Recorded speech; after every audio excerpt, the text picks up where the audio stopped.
Petugas Sudin Damkar Jakarta Timur yang tiba di lokasi langsung berusaha mengevakuasi korban yang terjepit di antara kemudi dan pohon.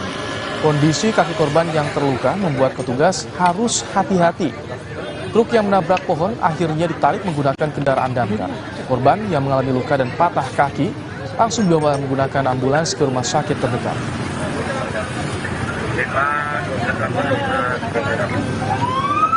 Masuk bang. Jadi untuk korban udah bisa kita rilis dari badan mobil dan kita evakuasi menuju. Bisa dijelaskan untuk kronologis evakuasi supir truk yang kejepit pada saat kecelakaan ini, Pak? Baik, kita informasikan, kita menerima laporan dari masyarakat berkaitan kecelakaan lalu lintas, yaitu supir truk yang terjepit di belakang kemudi. Jadi kronologinya pas posisi jalanan turunan dan berbelok itu nggak dapat, akhirnya membentur ke pohon. Jadi si pengemudi terjepit kaki sebelah kirinya. Sorotan berikutnya, saudara.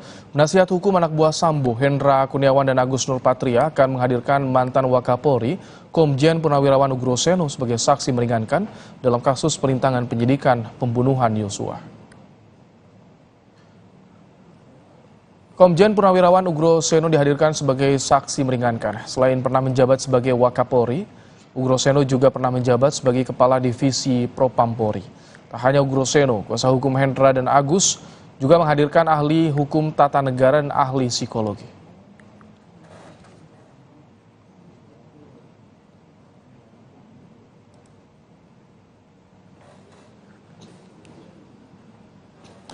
Terdakwa kasus perintangan penyidikan pembunuhan Yosua Arif Rahman hari ini menghadirkan ahli dan saksi yang meringankan di persidangan. Saksi meringankan yakni 2 anggota Polri yang mengenal Arif saat menjabat sebagai Kapolres Jember, serta ahli digital forensik dan ahli komputer forensik. Arif didakwa mematahkan laptop berisi DVR CCTV rumah Sambo. Ahli komputer menyebut selama hard disk penyimpanan tidak rusak, maka rekaman CCTV bisa dipulihkan.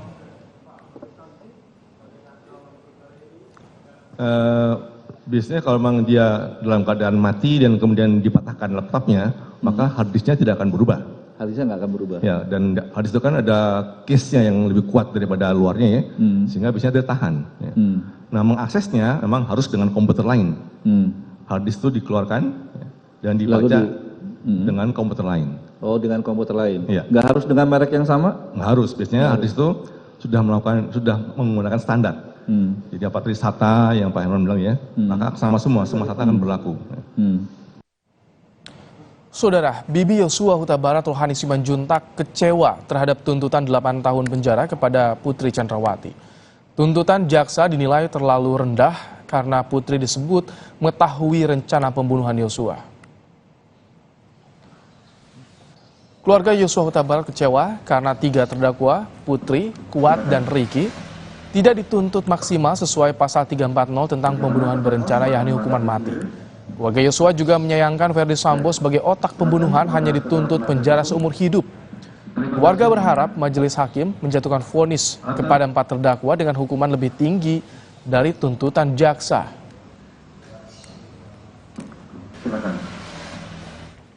Sangat-sangat mengecewakan dia memberikan tuntutan itu kepada PC. Sementara si PC lagi yang keroknya semuanya perkara ini. Tanpa dia mungkin anak kami belum meninggal ya. Sangat sadis perlaku pembunuhan itu semua kepada keluarga kami. Terutama kepada ibunya almarhumnya yang sangat sedih pada saat ini. Sok. Menko Polhukam Mahfud MD mendengar ada gerakan-gerakan pesanan agar Sambo tidak dihukum mati atau penjara seumur hidup. Meski begitu, Mahfud menjamin kejaksaan tidak akan terpengaruh oleh upaya gerilya tersebut. Menjatuhkan pidana terhadap terdakwa Richard Eliezer Pudium Lumiu dengan pidana penjara selama 12 tahun dengan perintah agar terdakwa tetap ditahan, dipotong masa penangkapan.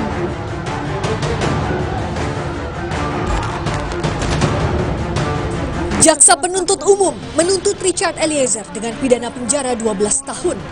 Jaksa menyebut status justice collaborator memang memperingan saksi pidana Eliezer, namun tidak bisa menghilangkan unsur pidana untuk peran Eliezer, yakni sebagai pelaku pembunuhan Yosua. Sebelum sidang tuntutan dibacakan, beredar isu ada upaya soal tuntutan Verdi Sambo.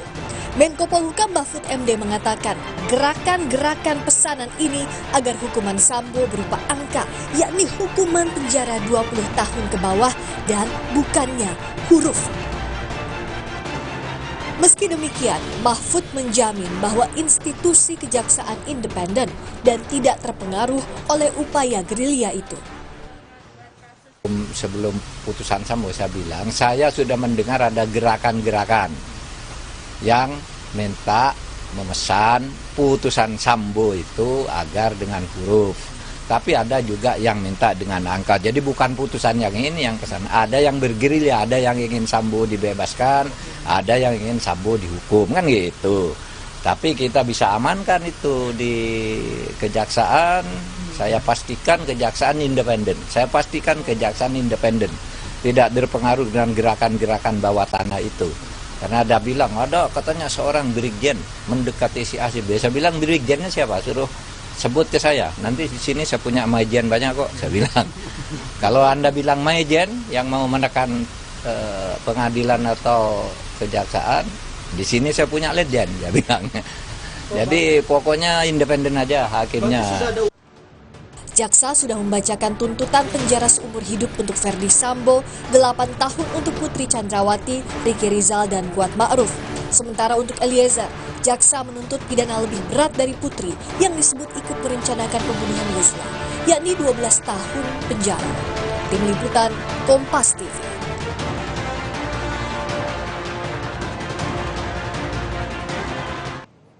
Orang tua Richard Eliezer menangis ketika mendengar tuntutan 12 tahun penjara bagi putranya. Orang tua Eliezer sedih kejujuran anaknya tidak diperhitungkan jaksa penuntut umum.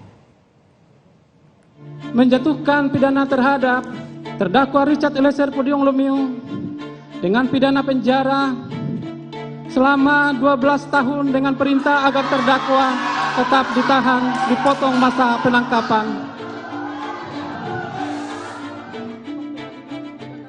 Richard Eliezer menangis mendengar tuntutan 12 tahun penjara yang dibacakan jaksa penuntut umum. Eliezer merupakan terdakwa pembunuhan Yosua yang ditetapkan LPSK menjadi penguak fakta karena dianggap membantu membongkar skenario Sambo. Kepada para pengunjung mohon untuk tenang. Sebagian pengunjung sidang sempat kecewa dengan tuntutan ini. Mendengar tuntutan jaksa, orang tua Eliezer menangis dan mempertanyakan peran anaknya yang jadi penguak fakta, tapi tidak diperhitungkan jaksa penuntut umum. Kami berdua merasa sangat kecewa dan terluka dengan hasil tuntutan dari jaksa. Mengapa? Apakah kalau dikatakan bayaran dari apa yang sudah Richard lakukan selama persidangan ini tidak sesuai dengan harapan kami? Karena memang jujur saya dan bapaknya menangis dari setelah mendengarkan tuntutan jaksa sampai malam kami berdua menangis terus. Soal peran Eliezer, Kejaksaan Agung menilai Eliezer bukanlah pengungkap fakta pertama kasus ini. Jampidum ini melihat, saya ini melihat dan mencocokkan dengan pedoman saya. Seharusnya tuntut apa ini? Maka dalam melakukan proses penuntutan ini harus melihat berbagai pertimbangan-pertimbangan. Bagaimana korbannya, bagaimana pelakunya, bagaimana nanti keterangan ahli. Kalau misalnya ada perbedaan, saya nangin perkara udah puluhan ribu. Ada yang tidak puas, korban, terdakwa, orang tua korban. Itu biasa itu dalam proses penegakan hukum. Setelah tuntutan, Richard Eliezer masih punya kesempatan untuk melakukan pembelaan sebelum majelis hakim memvonis Richard Eliezer. Tim Liputan, Kompas TV.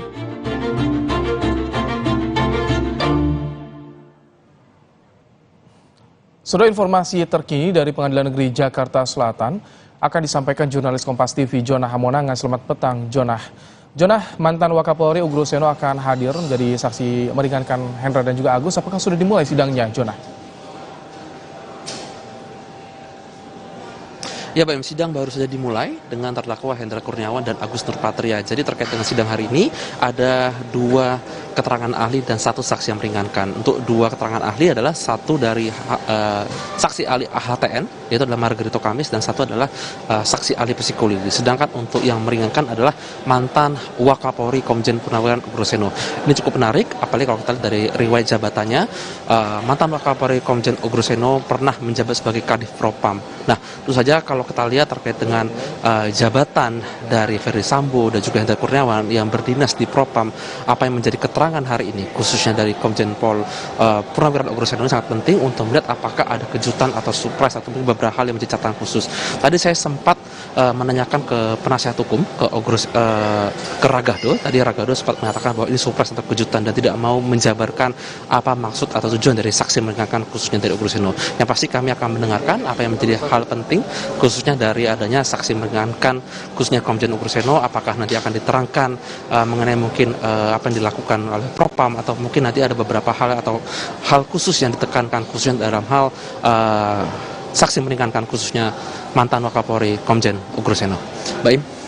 Baik, jadi sidang baru dimulai. Dekuasa Hukum, apakah juga ini menekankan soal bagaimana kode etik yang lebih dikedepankan dalam hal ini? Jonah, sedikit saja. Ya, tentu saja terkait dengan kode etik nanti mungkin akan juga disampaikan mungkin kode etik bagaimana seorang propam yang ketika melanjutkan kerjaan atau melaksanakan tugas pokoknya, apalagi kalau kita lihat Hendra Kurniawan adalah mantan Karopaminal atau pengaman internal, nanti mungkin akan dijabarkan secara fisik apa saja tugas pokok dan fungsi dari jabatan. Nah, terkait dengan nanti saya meringankan, nanti kita akan melihat apakah nanti poin-poin tertentu akan menjadi hal khusus yang akan dicatatkan oleh hakim dalam rangka untuk meringankan apa yang menjadi hal khususnya untuk hal-hal yang memberatkan dari Hendra Kurniawan ataupun dari Agus Nurpatria sendiri. Mbak Im. Terima kasih Jonah Hamonangan untuk laporan Anda langsung dari Pengadilan Negeri Jakarta Selatan. Saudara, polisi membawa pelaku pembunuhan berantai Wawon dan Duloh ke tempat kejadian perkara di Cianjur untuk menunjukkan titik kuburan para korban.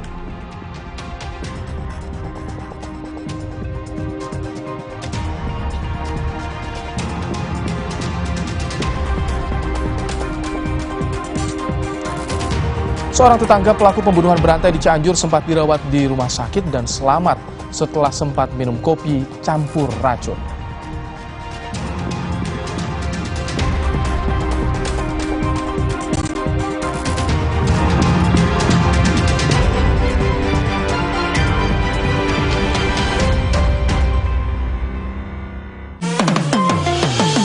Kemanisan mantap. Liburan paling seru ditemanin Luwak White Coffee Ice. Paduan kopi low acid, creamy milk, dan gulanya pas. Bikin kamu sedingin-dinginnya, segar beraktivitas lagi. Luwak White Coffee, kopi nikmat dan satu-satunya yang nyaman diminum. Luwak murni premium, lebih kental, lebih nikmat. Puas tendangnya, puas nikmatnya, puas kualitasnya, puas semangatnya. Kemanisan mantap. Sejak 1972, PT Taiso telah memproduksi obat berkualitas. Quality control ketat, modern, dan higienis. Menghasilkan Tempra yang dipercaya dari generasi ke generasi. Ingat, Mama. Ingat Tempra. Sejak 1972, PT Taiso telah memproduksi obat berkualitas. Quality control ketat, modern, dan higienis. Menghasilkan Tempra yang dipercaya dari generasi ke generasi. Ingat, Mama. Ingat Tempra. Hemaviton C1000 Total Care dengan buffer vitamin C 1000 mg nyaman di lambung, vitamin D3 dan zinc. Sekarang ada Hemaviton C1000 Less Sugar dengan kalori lebih rendah. Hemaviton C1000 Total Care, boost immune, stay fit. Sejak 1972, PT Taiso telah memproduksi obat berkualitas. Quality control ketat, modern, dan higienis. Menghasilkan Tempra yang dipercaya dari generasi ke generasi. Ingat, Mama. Ingat Tempra. Sejak 1972, PT Taiso telah memproduksi obat berkualitas. Quality control ketat, modern, dan higienis. Menghasilkan Tempra yang dipercaya dari generasi ke generasi. Ingat Mama, ingat Tempra. Negara akhirnya mengakui terjadinya berbagai kasus pelanggaran HAM berat. Presiden Jokowi juga berjanji memulihkan hak korban. Sayangnya, hanya 12 kasus yang diakui olehnya dan lebih mengutamakan proses penyelesaian di luar pengadilan. Sementara korban dan keluarga korban berharap dituntaskan di pengadilan. Seriuskah pemerintah dalam menyelesaikan kasus pelanggaran HAM berat? Simak pembahasannya dalam 2 Arah, Jumat 20 Januari, pukul 8:30 malam. Live di Kompas TV. Kemanisan mantap.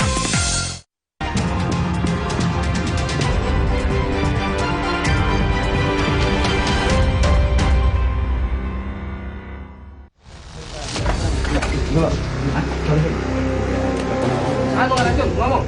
Hah? Siapa? Sahat? Para tersangka ini diketahui melakukan tindak pidana lain. Mereka melakukan serangkaian pembunuhan atau biasa disebut dengan serial killer, dengan motif janji-janji yang dikemas dengan kemampuan supranatural. Tahu ada itu apa di situ ada jenazah. Ya kalau tahu mah mungkin saya juga nggak mau. Curiganya saya dari pasal ini, dia itu banyak kopi-kopi yang mengandung racun itu.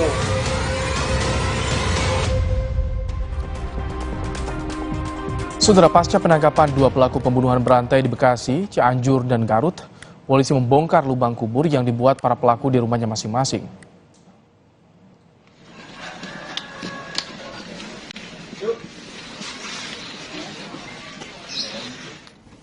Polisi membawa 2 orang pelaku Wawon dan Duloh ke lokasi tempat korban pembunuhan berantai dikubur.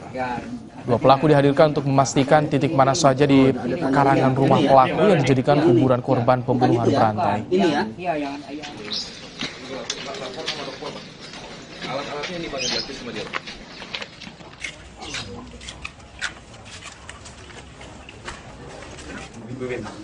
Noneng itu mertuanya. Ini gimana? Mana sini? Ini sendalnya ya, angkat ya.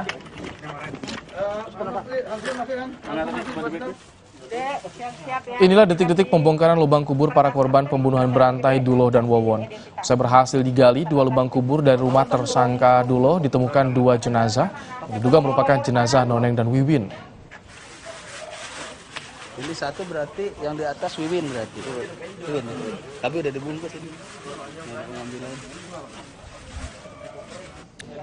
Sementara dari samping rumah Wawon ditemukan 1 lubang berisi 1 jenazah yang diduga jenazah bayi anak kandung Wawon berusia 2 tahun dari istri Maimunah. Menurut Kasubdit 2 Jatanras di Treskrimum Polda Metro Jaya, AKBP Indraweni Panjioga, semua korban tewas di Ciranjang Cianjur dieksekusi oleh Duloh.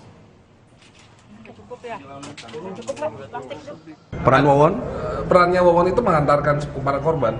Tapi untuk di Farida kan masih kami dalamin lagi. Tapi kalau untuk dari rata-rata korban itu yang mengantarkan Wawon.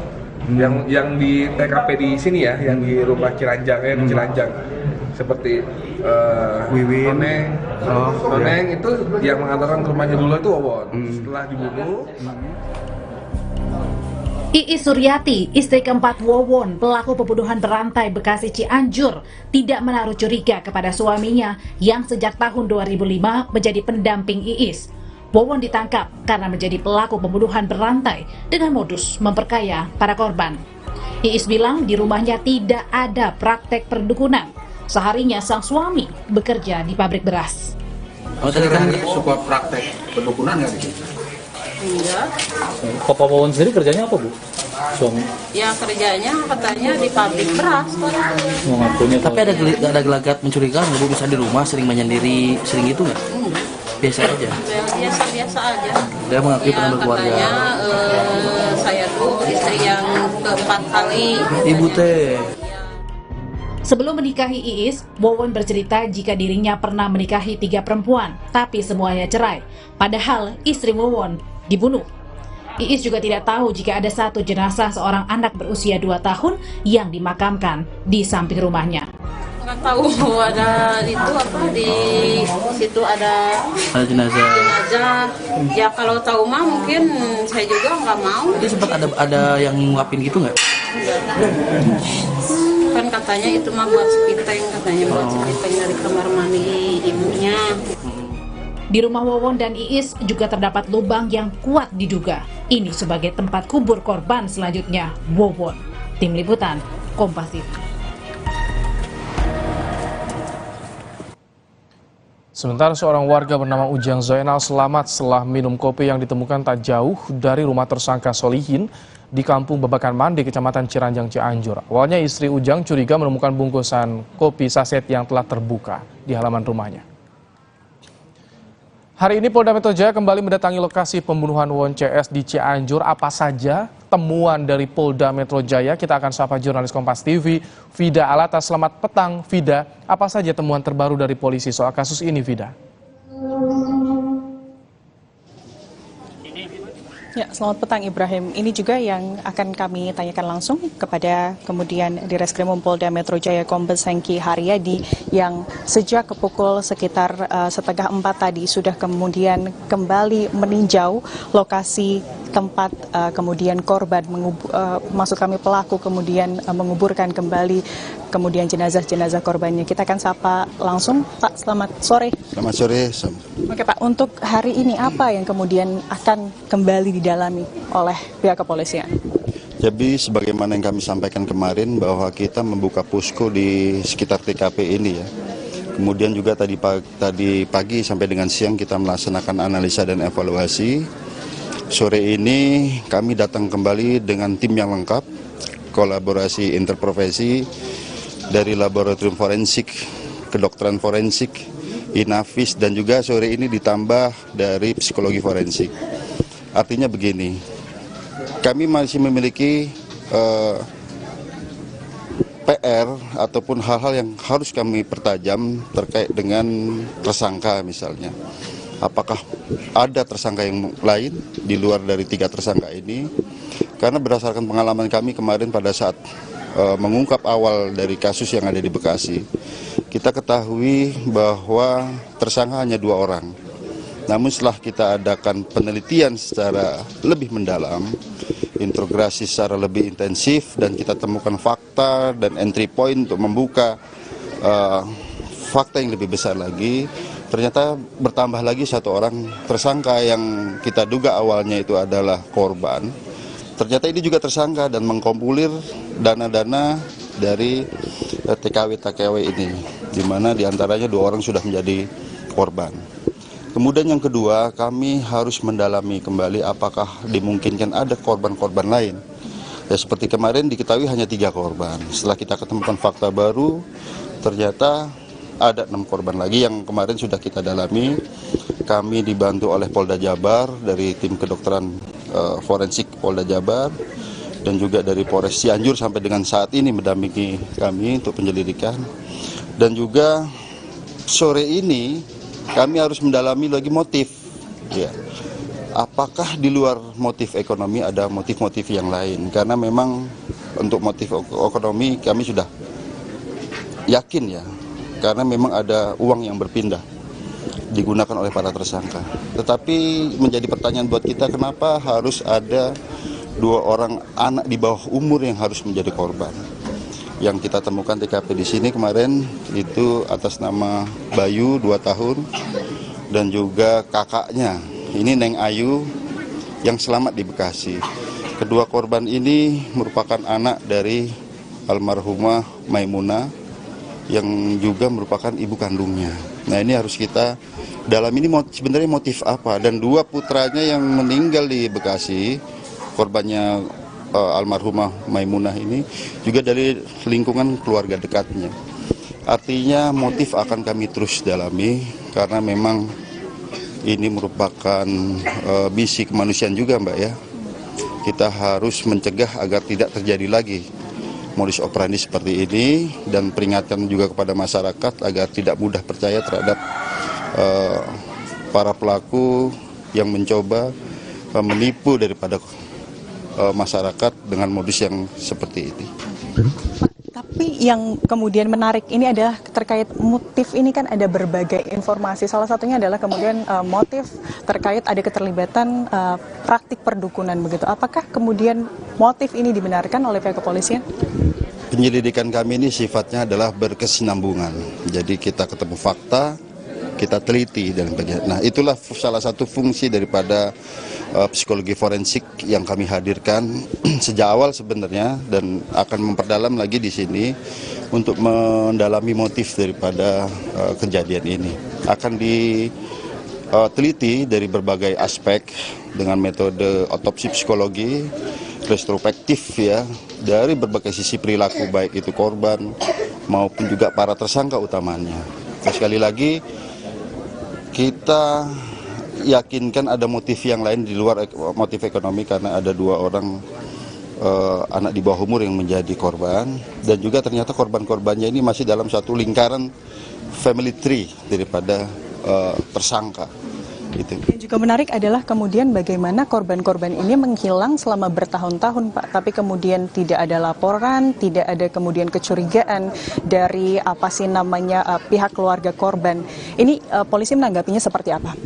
Ini yang kami akan dalami terus, karena bukan tidak laporan, Mbak ya. Ternyata salah satu korban atas nama almarhumah Noneng ini ada laporannya ternyata. Laporan kehilangan yang ada di Polres Cimahi.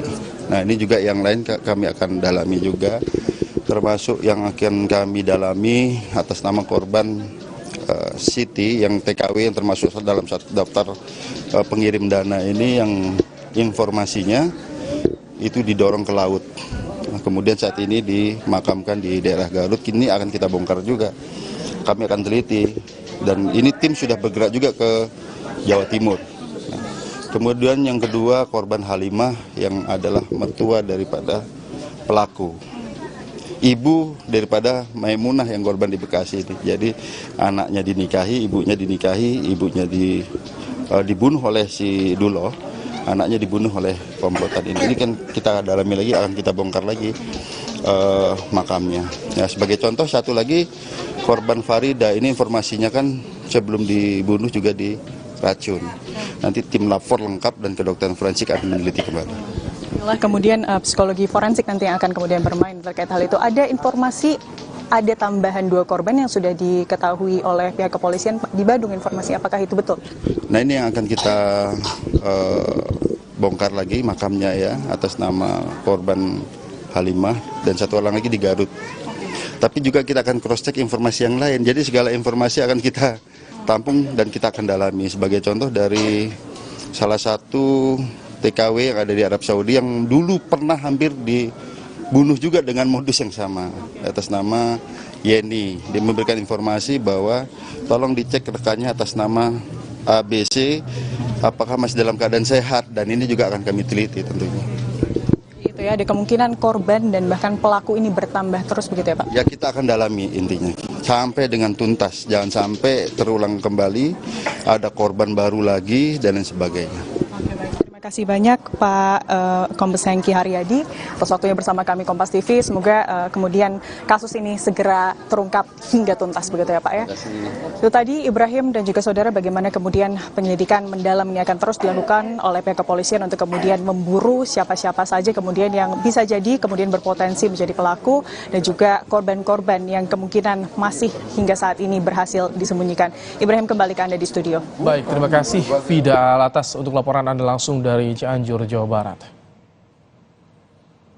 Polisi terus mendalami motif pembunuh berantai Wawon CS yang membunuh sedikitnya 9 orang korban, termasuk keluarganya sendiri.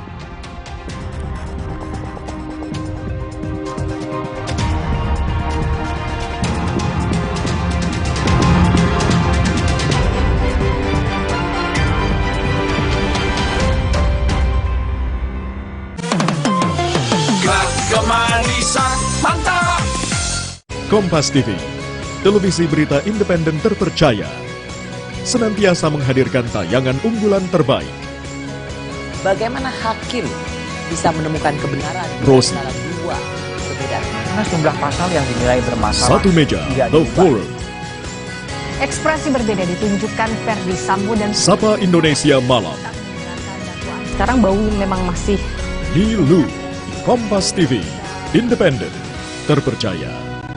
Liburan paling seru ditemanin Luwak White Coffee Ice. Paduan kopi low acid, creamy milk, dan gulanya pas. Bikin kamu sedingin-dinginnya, segar beraktivitas lagi. Luwak White Coffee, kopi nikmat dan satu-satunya yang nyaman diminum. Luwak murni premium, lebih kental, lebih nikmat. Puas tendangnya, puas nikmatnya, puas kualitasnya. Puas semangatnya. Kemanisan, mantap. Sejak 1972, PT Taiso telah memproduksi obat berkualitas. Quality control ketat, modern, dan higienis. Menghasilkan Tempra yang dipercaya dari generasi ke generasi. Ingat Mama? Ingat Tempra. Tempra Drops untuk adik bayi, pipetnya terlindungi. Tempra sirup untuk si kecil, dengan gelas takar lebih tepat. Untuk kakak, Tempra Forte. Ingat, Tempra tak perlu dikocok. Ingat Mama, ingat Tempra. Dek, siap ya? Oke Kak. Ya, Roma kelapa. Tas dulu ya. Terus dicelup-celup. Oke. Gurih ya? Enak. Roma kelapa, dicelup mau lagi dan lagi. Liburan paling seru ditemanin Luwak White Coffee Ice. Paduan kopi low acid, creamy milk, dan gulanya pas. Bikin kamu sedingin-dinginnya, segar beraktivitas lagi. Luwak White Coffee, kopi nikmat dan satu-satunya yang nyaman diminum. Luwak murni premium, lebih kental, lebih nikmat. Puas tendangnya, puas nikmatnya, puas kualitasnya. Puas semangatnya. Kemanisan, mantap. Kemanisan, mantap.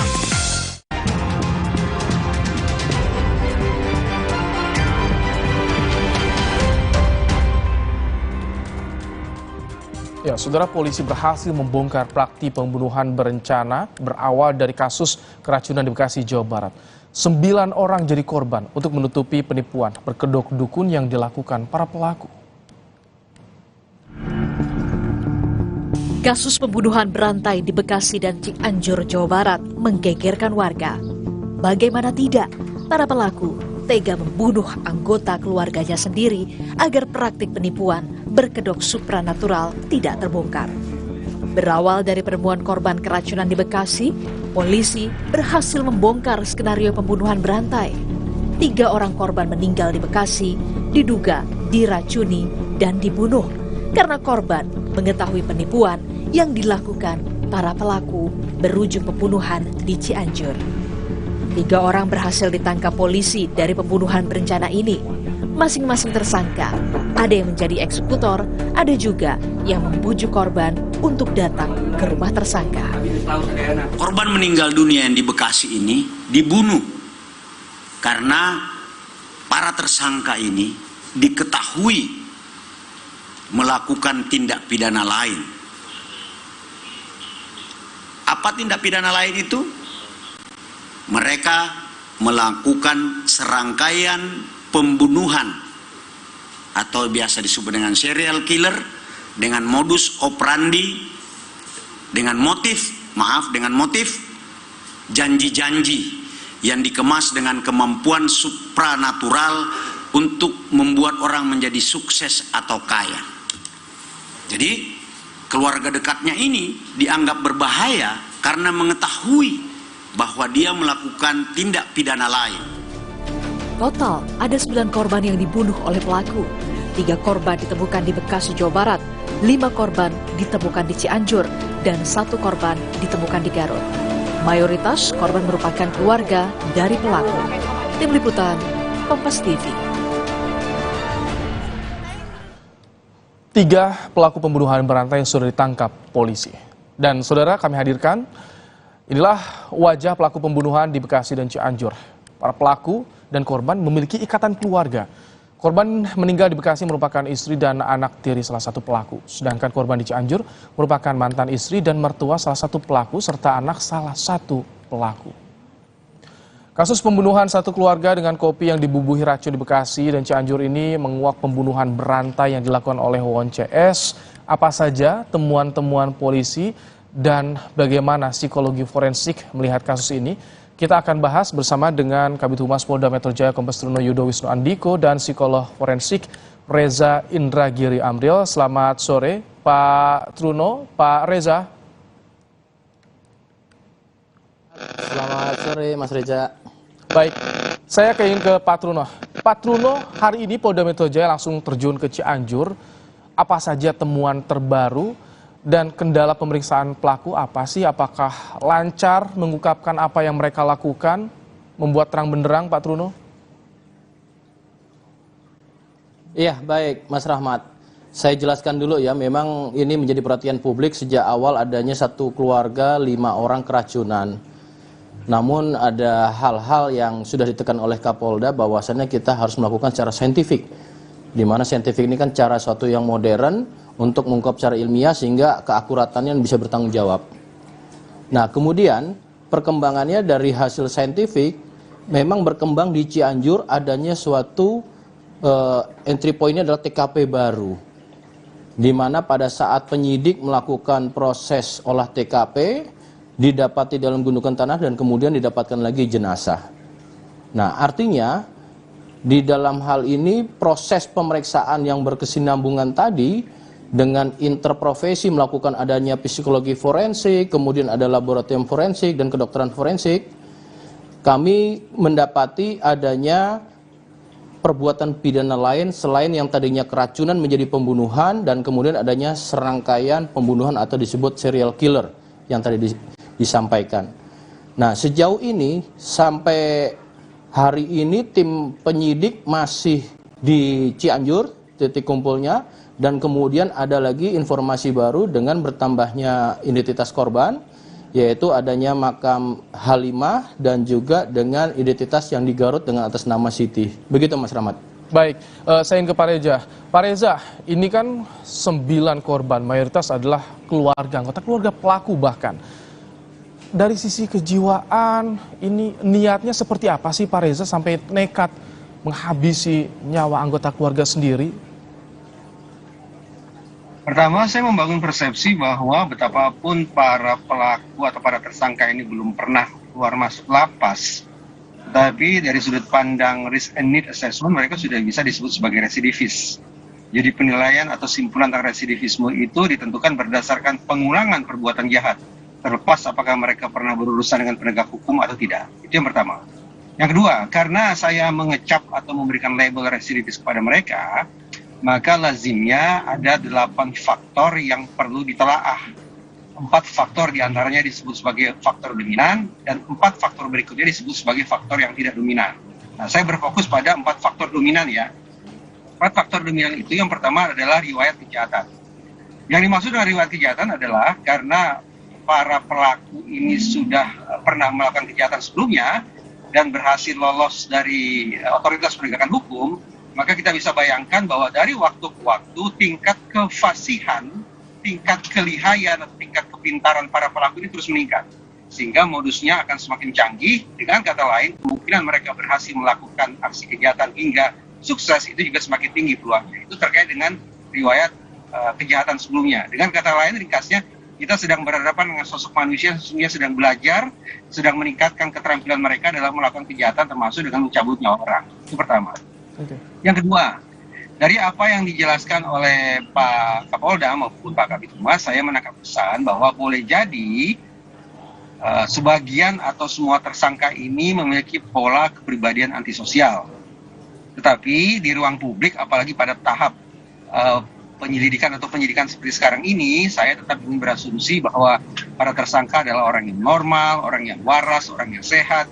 Karena itulah yang memungkinkan bagi adanya proses pertanggungjawaban pidana hingga tuntas. Pak Reza, maaf saya potong. Kalau tadi yang disinggung soal praktik perdukunan, mencoba untuk menipu para korban, ada 2 korban TKW di sini yang menjadi korban meninggal dunia, Pak Reza. Bagaimana Anda melihat soal ini? Saya membayangkan bahwa motif para tersangka ini berbeda satu sama lain ketika melancarkan aksinya. Tadi Pak Kapolda katakan pada peristiwa yang terakhir misalnya, saya bayangkan bahwa motifnya instrumental. Ada sekian banyak orang yang dihabisi dengan tujuan instrumental, yaitu dengan tujuan meloloskan diri dari jerat hukum. Sementara kalau sudah dikaitkan dengan hal yang sifatnya klinik segala macam, tadi saya katakan, adakah kemungkinan kondisi tertentu, kondisi khas tertentu, termasuk pola-pola kepribadian antisosial yang patut didalami pada diri para tersangka. Yang ketiga, saya lanjut Mas ya, yang ketiga adalah tampaknya para tersangka ini memang mengembangkan sikap pro kejahatan, yaitu menjadikan kejahatan sebagai solusi bagi mereka untuk mengatasi persoalan hidup mereka sehari-hari. Kenapa itu bisa terbentuk? Terkait dengan faktor keempat. Ternyata para tersangka ini tampaknya merupakan satu keluarga juga. Itu artinya mereka berada di dalam lingkungan sosial yang memang mendukung terjadinya relasi menyimpang sekaligus mendukung terjadinya perilaku jahat. Relasi menyimpang yang saya maksud misalnya adalah bahwa ada tersangka yang menikahi anak dari mantan istrinya. Itu contoh relasi menyimpang. Nah, sekali lagi juga beririsan dengan perilaku jahat yang terbentuk akibat adanya lingkungan sosial yang semacam itu. Oke, saya ingin ke Pak Truno. Pak Truno, ini mau bicara soal motif yang masih jadi tanda tanya besar tentunya. Tega menghabisi keluarga, bagaimana sebetulnya? Apakah pelaku menyesal? Dan ini sudah direncanakan sejak kapan sih mereka berbuat keji seperti ini, Pak Truno? Iya, Mas Rahmat. Untuk kasus ini konstruksinya tadi saya sampaikan, di Bekasi ini dari awal keracunan sehingga menjadi pembunuhan, dan yang sangat menarik adalah dari 5 korban yang salah satunya selamat, ini merupakan bagian daripada pelaku dalam perbuatan pidana yang sebelumnya atau di Cianjur. Nah, kemudian juga salah satu korban ada hubungan relasi dengan salah satu pelaku, yaitu sebagai istrinya Wawon. Nah, kemudian ini kami masih terus mendalami dalam motif ya. Memang kalau untuk kasus Cianjur, ini adalah tindak pidana yang lebih terdahulu ketimbang yang di Bekasi. Nah, kemudian motif daripada pembunuhan ini tentu ada semacam tekanan untuk diketahui oleh almarhum atau korban, sehingga ini melakukan pembunuhan terhadap relasinya dalam hubungan keluarga. Nah, sebelumnya ini merupakan bagian daripada tindak pidana yang dilakukan, yaitu adalah pembunuhan dengan motifnya adalah mengiming-imingi janji dengan mengemas supranatural seolah-olah ini akan bisa mengembangkan hartanya atau kesuksesan, bahkan menggandakan kekayaannya. Seperti itu, Mas Rahmat. Kalau tadi agar tidak diketahui praktik perdukunannya, bagaimana dengan balita, anaknya yang jadi korban, satu meninggal, satu selamat di Bekasi? Betul. Ini yang masih kita dalami, Mas Rahmat. Justru ini yang sangat membuat perhatian publik ya. Kalau memang motifnya adalah ekonomi dengan pengemasan supranatural, pertanyaannya kami makanya melibatkan interprofesi ya, kita berkolaborasi, ada psikologi forensik tadi saya sampaikan. Ini dalam aspek keterangan tersangka tentu tidak kita terima begitu saja, namun dari aspek psikologinya juga kita akan lakukan dengan kolaborasi dengan ahli atau expert. Oke, baik. Pak Reza, ini informasi awal yang diperoleh pembunuhan di Cianjur di tahun 2020. Bagaimana bisa lingkungan ini seolah tidak tahu ya Pak Reza? Tidak ada yang, tadi hanya ada satu laporan ke Polres Cimahi soal kehilangan korban. Sisanya tidak ada Pak Reza. Apakah tidak ada yang menaruh curiga kalau Anda lihat dari sini Pak Reza? Tadi sempat saya sebut faktor kedua yang perlu didalami adalah pola kepribadian antisosial. Dan salah satu ciri atau penanda orang-orang dengan kepribadian antisosial apa? Ya memang memiliki kecerdasan yang baik, memiliki kecerdasan di atas kebanyakan orang. Karena itulah masuk akal kalau kemudian tersangka tidak dicurigai sama sekali warga sekitar, karena dengan kecerdasan yang mereka punya, ditambah lagi dengan keterampilan mereka yang terus meningkat dari waktu ke waktu berdasarkan tanda petik keberhasilan mereka melakukan aksi kejahatan, mereka semakin fasih, semakin mampu untuk membaca situasi sekaligus menyiasati situasi agar mereka tidak dicurigai sama sekali. Jadi tanda petik bukan suatu hal yang istimewa juga kalau para tersangka ini berhasil mengelabui lingkungan sekitar, itu tadi, karena ada kecerdasan, ditambah lagi jam terbang yang semakin lama semakin tinggi. Kalau dorongan dari psikologi bagaimana yang tega menghabisi nyawa keluarga sendiri, orang yang dekat, bahkan anak sendiri? Kita melihat dari luar memang menganggap tidak masuk akal anggota keluarga dihabisi. Tetapi kalau kemudian kita masuk ke dalam diri para pelaku, apakah iya mereka memandang korbannya itu sebagai sungguh-sungguh anggota keluarga sendiri? Kalau ternyata anggota keluarga sendiri itu di benak para pelaku lebih sebagai target atau sasaran kejahatan, maka kita tidak membayangkan ada ikatan emosional yang sungguh-sungguh terbangun antara si pelaku dengan para anggota keluarga tersebut. Karena sekali lagi, para pelaku melihat orang-orang di sekitar tersebut sebagai sasaran atau target kejahatan belaka. Baik. Pak Truno, katanya kabarnya ada kemungkinan ada pelaku lain atau korban lain. Ini masih dikembangkan. Seperti apa informasinya? Tadi juga dikejar juga ke wilayah Jawa Timur katanya informasinya, Pak Truno. Iya, kita masih mendalami terkait. Jadi proses penyidikan ini belum terhenti ya, Mas Rahmat. Kita tetap melakukan langkah-langkah proses penyelidikan dalam serangkaian penyidikan ini. Potensial untuk penambahan tersangka tentu didasari nanti dengan alat bukti yang didapat oleh penyidik. Jadi kita tidak bisa menyampaikan ada sesuatu yang memang bertambah atau tidak bertambah. Tetapi kalau yang didapati adanya suatu partner in crime-nya, ada peran di situ, tentu ini akan mendasari pada alat bukti, Mas Rahmat. Baik, kita tunggu bagaimana kelanjutan kasus ini, seperti apa titik terang yang akan ditemukan oleh polisi. Terima kasih Kombes Truno Yudo Wisnu Andiko, Kabid Humas Polda Metro Jaya, dan juga Reza Indragiri Amril, psikolog forensik, telah berbagi informasi dalam program Kompas Petang sore hari ini. Saudara, usai jeda Kompas Petang akan kembali. Ada rekan saya Aude Chandra yang akan membawakan informasi setelah kawasan wisata kembali dibuka. Presiden Joko Widodo yakin turis asing termasuk dari Tiongkok dan akan berbondong-bondong ke Manado awal Februari ini.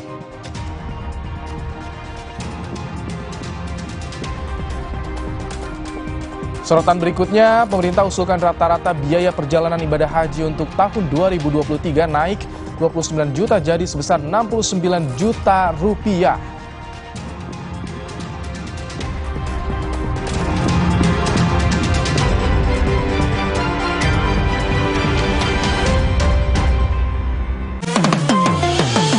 Kemanisan mantap. Negara akhirnya mengakui terjadinya berbagai kasus pelanggaran HAM berat. Presiden Jokowi juga berjanji memulihkan hak korban. Sayangnya, hanya 12 kasus yang diakui olehnya dan lebih mengutamakan proses penyelesaian di luar pengadilan. Sementara korban dan keluarga korban berharap dituntaskan di pengadilan. Seriuskah pemerintah dalam menyelesaikan kasus pelanggaran HAM berat? Simak pembahasannya dalam Dua Arah, Jumat 20 Januari, pukul 8:30 malam. Live di Kompas TV. Aku pilih Morinaga karena triple bifidusnya bantu jaga daya tahan tubuh dan dukung proses belajarnya serta optimalkan tumbuh kembangnya. Karena waktu tak bisa kembali. Morinaga. Hai, tahukah Anda? Cuma Entrasol yang tinggi serat dan mengandung ekstrak buah zaitun. Bantu jaga kesehatan jantungku. Rendah laktosanya bikin nyaman di perutku. Entrasol.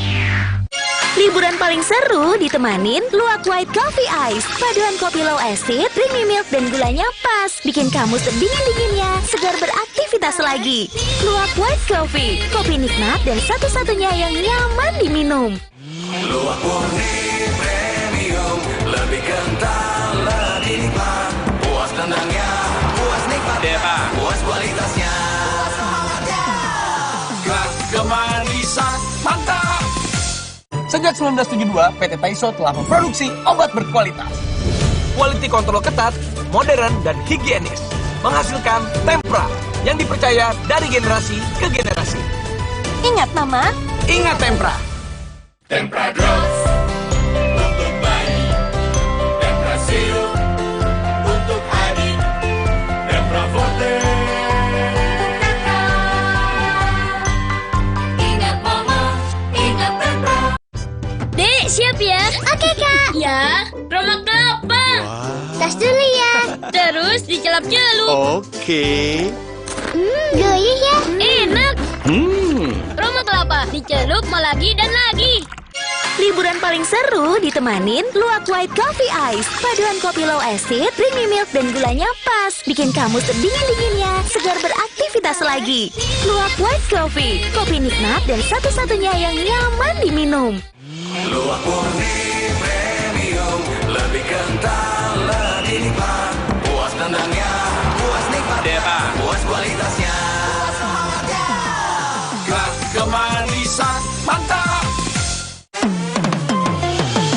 Kemanisan mantap.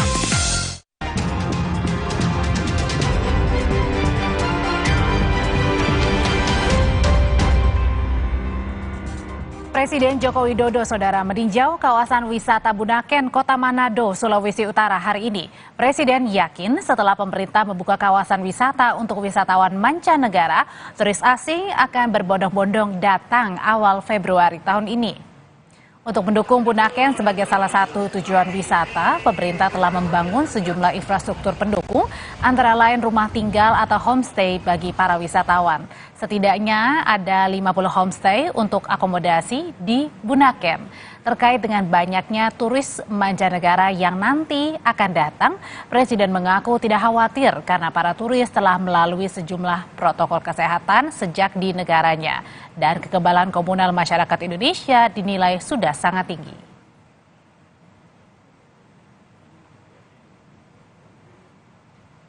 Kita harapkan turis mancanegara bisa kembali lagi ramai dan masuk ke Manado, ke Sulawesi Utara, khususnya juga di Bunaken.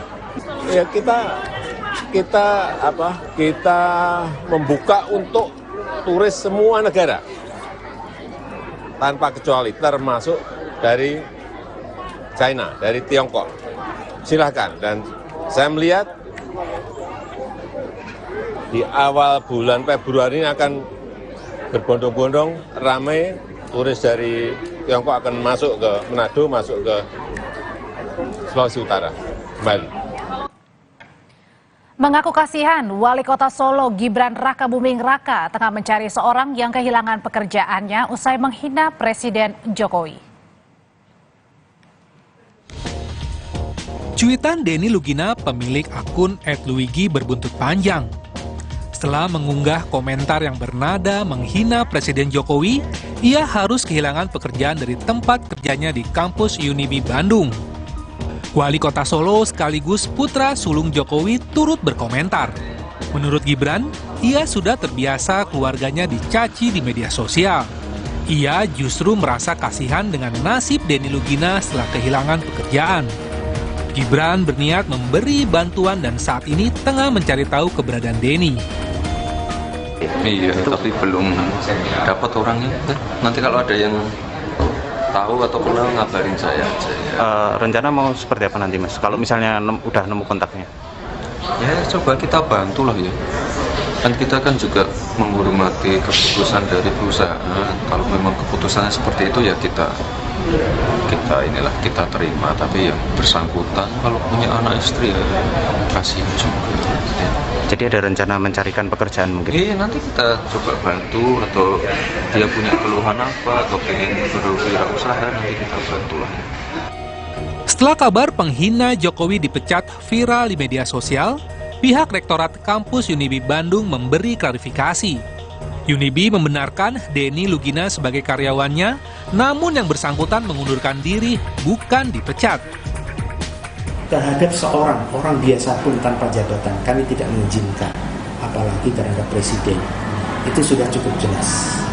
Jadi setelah itu kami sampaikan dan yang bersangkutan mengakui, maka yang bersangkutan menyadari bahwa ini akan bisa melibatkan, berpotensi melibatkan banyak orang, karena di sini ada banyak dosen dan tenaga kependidikan, dan yang bersangkutan tidak mau bahwa semua menjadi terlibat, maka yang bersangkutan memilih mengundurkan diri dari Unibi. Cuitan Denny Lugina yang bernada menghina Jokowi diunggah di media sosial 12 Januari lalu dan banyak menuai tanggapan netizen. Sejauh ini belum ada tanggapan resmi dari pihak istana. Tim Liputan, Kompas TV. Pemerintah melalui Menteri Agama mengusulkan rata-rata biaya perjalanan ibadah haji untuk tahun 2023 sebesar Rp69 juta. Angka yang diusulkan Menteri Agama lebih besar dari biaya perjalanan ibadah haji yang dibebankan pada jemaah di tahun 2022. Penyesuaian BPIH ini untuk menjaga likuiditas dana manfaat yang ada di Badan Pengelola Keuangan Haji.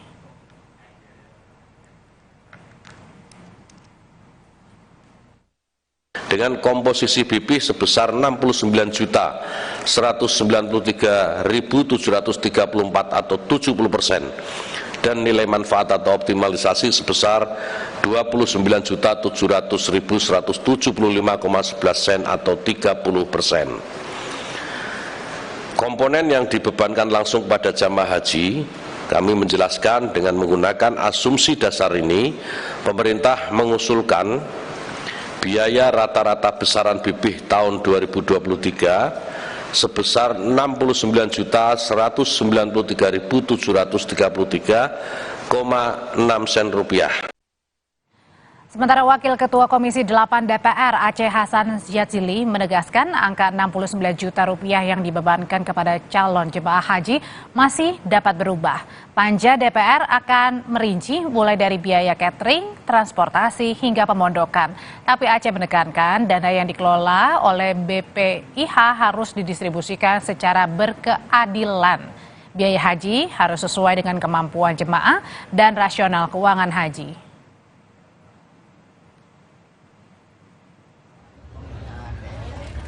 Terkait dengan usulan Menteri Agama untuk biaya haji tahun ini sebesar 69 juta, tentu ini baru usulan yang disampaikan di dalam rapat kerja dengan Komisi 8. Setelah ini kami akan membentuk panja, panitia kerja biaya penyelenggaraan ibadah haji tahun 2023 untuk merinci apa. Informasi lain, Direktur Perum Bulog Budi Waseso menuding ada mafia yang memainkan harga beras sehingga membuat pedagang membeli dengan harga mahal. Budi Waseso mengatakan beras kualitas premium milik Bulog dilepas dengan harga 8.300 per kilogramnya. Tapi akibat campur tangan mafia, beras yang harusnya sampai ke tangan pedagang dengan harga 9 ribuan, ternyata harganya naik cukup tinggi.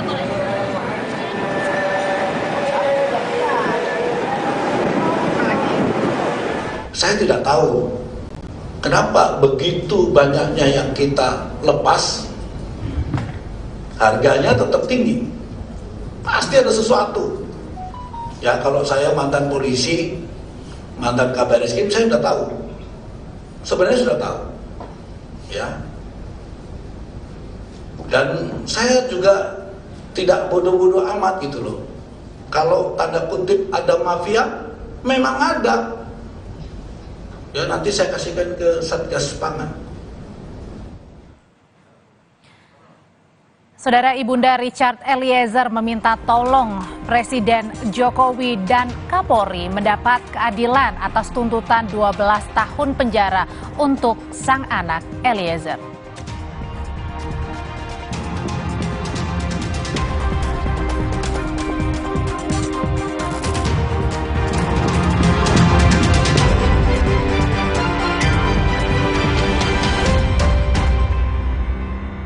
Aku pilih Morinaga karena triple bifidusnya bantu jaga daya tahan tubuh dan dukung proses belajarnya serta optimalkan tumbuh kembangnya. Karena waktu tak bisa kembali. Morinaga. Saya pilih Entrasol dengan ekstrak buah zaitun dan tinggi serat, 4 kali lebih kuat tangkal radikal bebas. Bantu jaga kesehatan jantung saya. Tinggi proteinnya bantu jaga massa otot saya. Entrasol. Gaya dan hobi kita boleh beda. Mantapnya ABC Kopi Susu Gula Aren satukan semua. Baru dengan gula aren asli yang berpadu sempurna. Temani keseruan momennya. ABC Kopi Susu Gula Aren. Gula aren asli, mantap kopi susunya. Sejak 1972, PT Taiso telah memproduksi obat berkualitas. Quality control ketat, modern, dan higienis. Menghasilkan Tempra yang dipercaya dari generasi ke generasi. Ingat, Mama? Ingat Tempra. Sejak 1972, PT Taiso telah memproduksi obat berkualitas. Quality control ketat, modern, dan higienis. Menghasilkan Tempra yang dipercaya dari generasi ke generasi. Ingat, Mama? Ingat Tempra. Baru mie oven. Bukan mie biasa. Pembuatannya di oven, bukan digoreng. Air rebusannya jernih. Bumbunya medok. Mie-nya lurus, enak diseruput. Lebih kenyal. Sehat lagi. Mie oven. Inovasi Mayora. Gaya dan hobi kita boleh beda. Mantapnya ABC Kopi Susu Gula Aren satukan semua. Baru dengan gula aren asli yang berpadu sempurna. Temani keseruan momennya. ABC Kopi Susu Gula Aren. Gula aren asli, mantap kopi susunya. Street food alias makanan kaki lima memang punya pesona tersendiri. Ayam goyong merupakan kuliner perpaduan dari budaya Cina dan budaya lokal Betawi. Ini cakep, hauce. Ini perpaduan dua karakter ya. Kalau pembungkusnya kan dia pakai tepung beras ya. Jadi lembut banget ya. Jadi crunchy gitu. Aduh, pecah banget ini. Kalau untuk si Hijongfan emang kelembutannya tak terbantahkan dan ini luar biasa. Cakep banget. Mumtaz. Cerita Rasa 21 Januari pukul 10:30 siang di Kompas TV.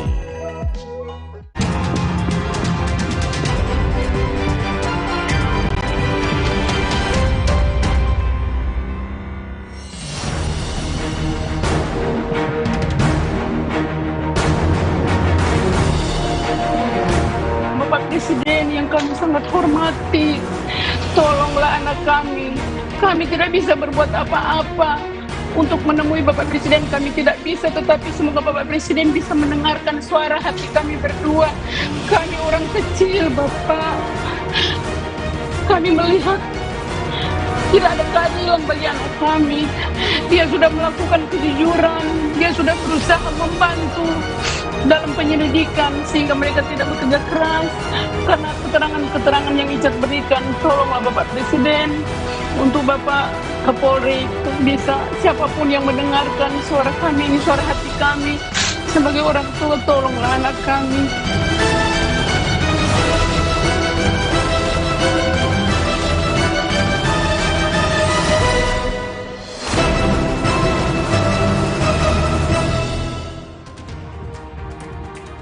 Orang tua Richard Eliezer mengaku terluka setelah anak mereka dituntut jaksa 12 tahun penjara. Orang tua meminta Presiden Jokowi dan Kapolri turun tangan mendapatkan keadilan bagi Eliezer yang sudah jujur mengungkap kasus pembunuhan Yosua.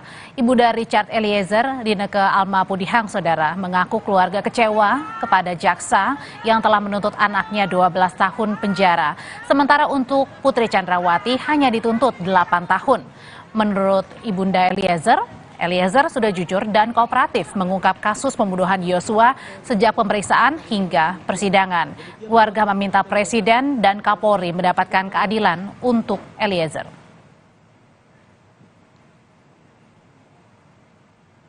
Pertama-tama saya bersama dengan bapaknya memohon kepada Bapak Presiden, kalau boleh Bapak Presiden yang kami sangat hormati, tolonglah anak kami. Kami tidak bisa berbuat apa-apa untuk menemui Bapak Presiden. Kami tidak bisa, tetapi semoga Bapak Presiden bisa mendengarkan suara hati kami berdua.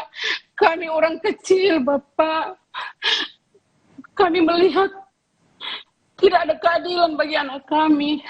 Dia sudah melakukan kejujuran, dia sudah berusaha membantu dalam penyelidikan sehingga mereka tidak bekerja keras karena keterangan-keterangan yang Icat berikan. Tolonglah Bapak Presiden, untuk Bapak Kapolri, bisa siapapun yang mendengarkan suara kami ini, suara hati kami sebagai orang tua, tolonglah anak kami karena kami merasa sangat tidak ada keadilan untuk Icat saat ini. Meski sudah ada penjelasan dari Kejaksaan Agung, tuntutan 12 tahun penjara untuk Eliezer memantik kekecewaan keluarga dan juga kuasa hukum. Orang tua Eliezer meminta perhatian dari Presiden Jokowi dan Kapolri. Pertanyaannya, mengapa tuntutan 12 tahun bagi Richard Eliezer dianggap melukai rasa keadilan masyarakat? Sudah bergabung bersama kami di studio dengan kuasa hukum Richard Eliezer, Bang Roni Talapesi. Selamat sore, Bang Roni. Selamat sore, Mbak Audrey. Dan juga di ruangan virtual sudah bergabung juga dengan Ketua Umum Dewan Pimpinan Nasional Perhimpunan Advokat Indonesia Peradi dengan Pak Oto Hasibuan. Selamat petang, Pak Oto. Selamat petang, apa kabar? Baik, Pak Oto, saya ke Pak Oto dulu. Pak Oto, Anda bilang tuntutan jaksa tidak sehebat dakwaannya. Kenapa? Ya, kalau kita melihat dakwaan jaksa, ini kan luar biasa menggelegar, ya, menggelegar dan bisa menelusuri dan kemudian bisa mencakup semua peristiwa-peristiwa yang disampaikan sebagaimana di dalam dakwaan tersebut. Dan bayangan kita dengan membaca dakwaan itu, kita sudah memastikan apa yang sesungguhnya terjadi di dalam perkara ini. Tetapi setelah ada tuntutan jaksa itu kita menjadi heran. Tidak sehebat dakwaannya. Apa herannya, Coba Pak lihat Oto? ya. Kita lihat ya. Semuanya dakwaan jaksa itu mengatakan semuanya ini kan pembunuhan berencana. Dan kemudian di tuntutannya pun dia masih konsisten mengatakan ini adalah pembunuhan berencana. Tetapi tidak konsistennya ketika dia memberikan selamat atau satu besarnya hukuman yang diberikan gitu. Nah, Sambo kan dituduh juga melakukan sebagai dadar, sebagai pelaku pembunuhan dengan berencana. Nah, yang tidak jelas sekarang argumentasi daripada jaksa sampai bisa menyatakan pokoknya Richard dan juga kemudian Putri melakukan pembunuhan berencana tetap disamakan, tapi tidak jelas sebenarnya apa yang menjadi alasan utama sehingga terjadi disparitas daripada jumlah hukuman tersebut, ya kan? Ini memang pelaku ada turut serta, ya kan? Nah, di sini kan harus jelas sebenarnya di dalam uraian jaksa itu sebenarnya harus jelas. Yang tidak jelasnya karena tuntutan Eliezer lebih tinggi daripada putrinya atau yang mana nih Pak Oto spesifiknya? Argumentasi hukumnya dan dasar dia mengatakan bahwa ini adalah pembunuhan berencana sehingga ketika dia membuat hukuman pokoknya kepada Putri 8 tahun, kepada Richard 12 tahun, tidak ada uraian yang jelas yang membuat supaya Putri lebih ringan dan Richard Eliezer lebih berat. Itu nggak ada spesifik argumentasi daripada hakim untuk menyatakan itu. Sebab kalau kita lihat kepada tuntutan, kan kalau saya tidak keliru nih ya, terhadap Richard juga kan dipertimbangkan juga dalam tuntutannya itu sebagai justice collaborator. Oke, baik. Nah, itu persoalannya gitu loh. Jadi kenapa kalau sudah ada yang meringankan, kemudian dari fakta, coba kita lihat hal-hal yang meringankan dengan memberatkan itu justru yang meringankan itu lebih banyak daripada memberatkan. Tetapi hukumannya lebih berat kepada Richard. Gitu. Jadi yang saya lihat bahwa ini tidak tepat. Gitu. Oke, tidak tepat untuk tuntutan yang diberikan oleh jaksa untuk Eliezer. Bang Roni, kalau di visual ini kan memperlihatkan sekali ya. Richard menangis, memeluk Bang Roni juga. Apa sih yang disampaikan waktu itu sama Richard untuk Bang Roni? Iya Mbak Audrey, karena waktu persidangan kemarin kan kaget ya. Richard kaget, kemudian kami juga tim penasihat hukum kaget karena persidangan sebelumnya kan kita sudah melihat dan mendengar bahwa tuntutan untuk terdakwa lainnya 8 tahun. Di mana terdakwa yang lainnya ini kalau di persidangan kan kelihatan mereka berbelit-belit, kemudian dugaan berbohong, kemudian tidak konsisten. Tapi di mana tuntutan Richard Eliezer, tuntutannya lebih tinggi dari terdakwa yang lain, itu membuat kami kaget. Dan juga ini hal yang berat buat Richard Eliezer, Mbak Audrey, kenapa? Karena dia masih punya harapan ke depannya, kemudian dia adalah tulang punggung keluarga. Dia berpikir bagaimana saya ke depannya. Tentunya ini kan berat ya. Kita juga lihat bagaimana keluarga juga merasakan bahwa ini kalau Richard ini ke depannya seperti apa kan mereka masih belum tahu gitu. Dan sejak awal dalam persidangan kemarin tuntutan, Richard seperti berdoa ya? Iya, setiap persidangan Mbak Audrey selalu berdoa. Selalu berdoa dan itu memang ajaran dari orang tua ya, untuk selalu bergantung kepada Tuhan. Waktu itu mungkin yang dibilang Bang Roni atau dikuatkan oleh Bang Roni, apa sih Bang waktu itu? Apa tenang Chat, pasti kamu nggak akan lebih lama kok tuntutannya atau... Saya sampaikan bahwa perjuangan belum selesai, kamu tidak boleh bersedih, kamu harus hadapi ini, kamu ucapkan terima kasih kepada jaksa, tersenyum kepada publik, jadi tidak usah bersedih bahwa ini perjuangan belum selesai. Kita akan melakukan pledoi dan nanti ada replik, duplik dan juga akan putusan. Kita berharap kepada majelis hakim bahwa proses persidangan sudah berjalan lancar, majelis hakim memimpin secara bijak, transparan, terbuka, dan kami berharap pada majelis hakim akan memberikan putusan yang seadil-adilnya. Oke, ada kecewaan dari kuasa hukum, Pak Oto, ada juga kecewaan dari masyarakat, ada dari pihak keluarga, bahkan terdakwa. Tapi dari Kejaksaan Agung bilang kalau ada yang kecewa terhadap tuntutan itu biasa aja kok. Pak Oto. Oh, ya tentunya itu biasa menurut mereka kan. Ini kan persoalan biasa atau tidak biasa. Kita harus menampilkan suatu peradilan yang fair dan baik. Menuntut orang itu harus berdasar, ya kan? Ya, kalau bicara soal kekuasaan, dia berkuasa. Tapi kan kekuasaan itu harus dilaksanakan dengan baik dan adil, gitu ya. Nah, yang saya tidak persoalkan umpamanya kalau sebagai seorang lawyer, saya kan seorang pengacara, tentunya saya happy saja kalau umpamanya seorang pengacara berhasil membuat tuntutannya lebih rendah. Katakanlah untuk Putri dapat 8 tahun, ya bagi pengacara itu oke. Yang saya persoalkan itu bukan supaya Putrinya kenapa dapat 8 tahun. Yang saya persoalkan itu kenapa Eliezer Richard ini menjadi 12 tahun. Kan itu persoalannya. Jadi terkesan dalam masyarakat seakan-akan karena dia membongkar suatu kejahatan sehingga dikasih suatu punishment lebih besar. Nah ini loh. Tapi yang menjadi penjelasan Pak Oto dari pihak Kejaksaan Agung adalah karena dia ini adalah eksekutor. Ya, betul. Eksekutor. Tapi kalau umpamanya motif pembunuhannya itu umpamanya ada kaitannya daripada si Putri umpamanya, ya kan? Putri kan juga punya andil besar sebenarnya dalam peristiwa terjadi ini kan. Kalau tidak ada peristiwa yang terjadi oleh Putri, kasus ini tidak akan ada. Ada dua motif yang tampil di dalam persidangan yang coba dibuktikan. Motif pertama kan adanya pelecehan seksual, ya kan? Nah, oleh jaksa dikatakan itu tidak ada. Dia adalah perselingkuhan. Nah, apapun yang terjadi dari motif ini, tapi sumbernya ini kan dari Putri kan. Jadi kalau kita bandingkan, oke, dia eksekutor. Tapi dia menjadi eksekutor karena apa? Karena ada sebab musabab, ya kan? Musababnya apa? Ya, motif, ya kan? Motifnya apa? Ya, perselingkuhan. Jadi usulnya kembali kepada Putri juga kan gitu. Jadi kita melihatnya di situ gitu loh. Siapakah sebenarnya yang paling berbahaya dalam suatu peristiwa pembuatan pidana? Perencananya, yang memicunya atau yang melakukannya? Ini kan harus dikaji secara seimbang gitu loh. Kalau berarti menurut Pak Oto sendiri yang menjadi pemicu harusnya lebih banyak tuntutannya daripada hanya yang menjadi harus menjadi pertimbangan juga gitu loh. Jadi tidak langsung kepada si eksekutornya. Nah ini mengeksekusi karena apa? Kan itu persoalannya kan. Richard mengaku dia kan mengaku mengeksekusi dan itu harus menjadi faktor yang meringankan karena dia mengaku. Kedua, dia juga adalah menjadi justice collaborator. Itu adalah hal yang meringankan. Nah, kalau peran justice collaborator tidak lagi menjadi pertimbangan, nanti di dalam persidangan di kemudian hari orang tidak akan mau menjadi justice collaborator.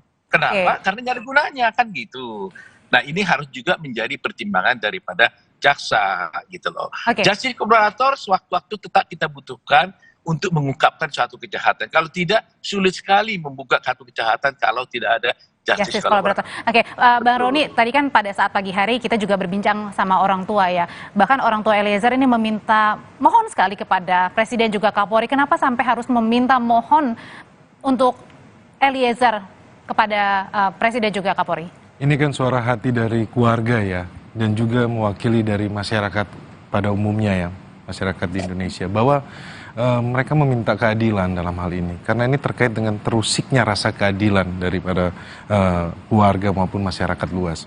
Ini kan berharap kepada Bapak Presiden, karena Bapak Presiden di awal menyampaikan di awal bahwa ini untuk sampai 4 kali untuk dibuka kasus ini kan. Jadi keluarga mungkin ya berpikir bahwa presidenlah yang bisa membantu.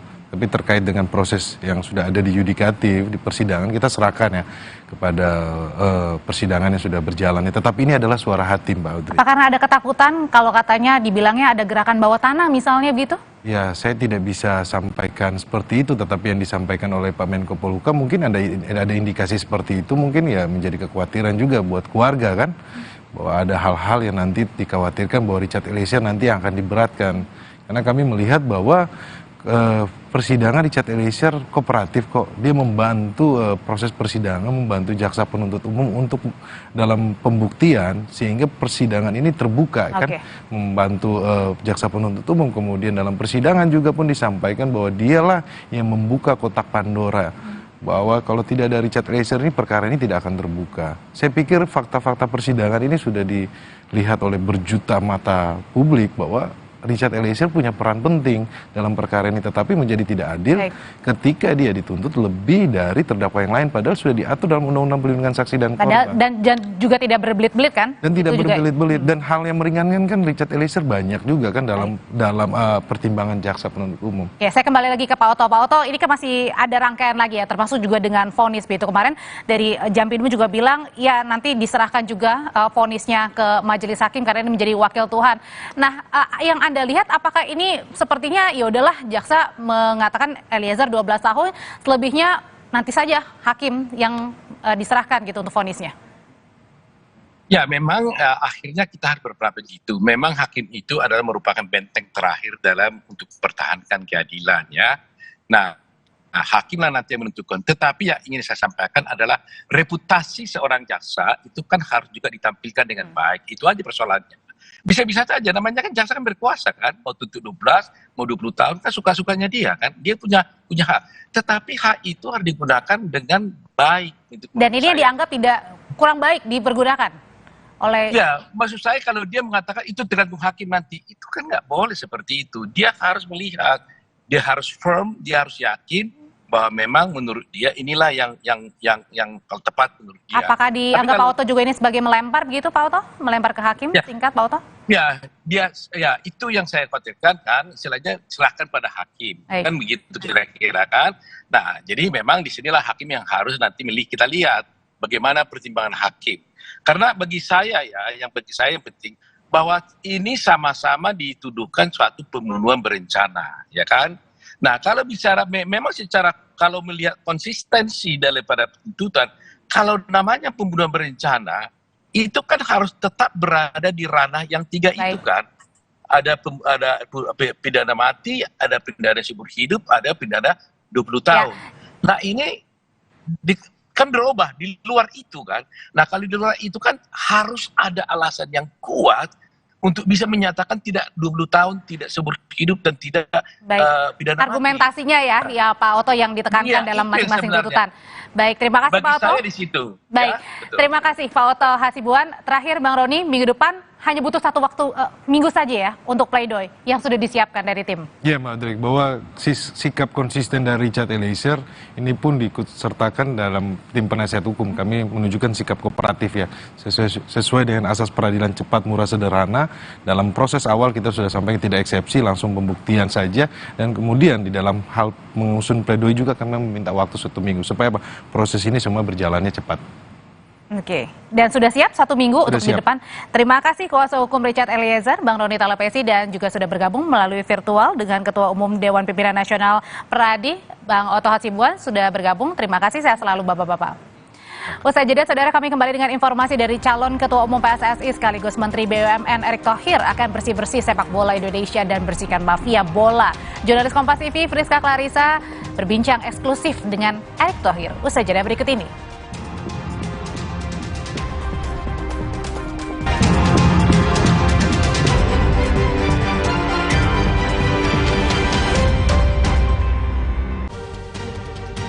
Isu-isu terkini yang menjadi perbincangan publik. Fenomena rental pacar di kalangan generasi muda yang viral beberapa waktu lalu. Problematika yang muncul di sekitar kita. Para pejudi bola rela dibuat gelap mata. Nah, ini ada bonus mingguan. Dibahas, diulas lugas.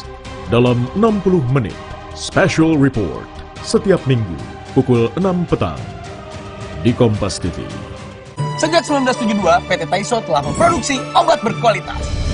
Quality control ketat, modern, dan higienis. Menghasilkan Tempra yang dipercaya dari generasi ke generasi. Ingat, Mama?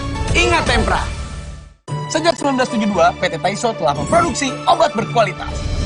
Quality control ketat, modern, dan higienis. Menghasilkan Tempra yang dipercaya dari generasi ke generasi. Ingat, Mama? Ingat Tempra. Pejuang keseruan. Gak pernah ragu, bikin harimu makin berwarna, makin seru. Nikmati keseruan, hilangin suntuk. Fanta, bikin seru, lebih berasa. Fanta Orange baru, kaya vitamin C, lebih berasa.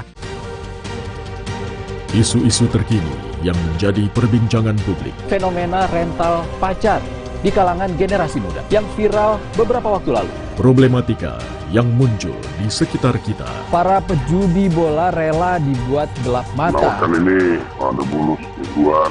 Dibahas, diulas lugas. Dalam 60 menit, Special Report. Setiap minggu, pukul 6 petang. Di Kompas TV. Mencari tahu, mendengarkan lebih utuh dan mendalam, mempertanyakan rasa keadilan. Saya mau minta klarifikasi. Klarifikasi. Ini tanggung jawab saya. Bapak malu nggak sih? Apakah saya dengar permintaan maaf yang benarkah backingnya para jenderal orang-orang menjadi korban? Kita mengingatkan penguasa, menghibur yang papa. Rosi.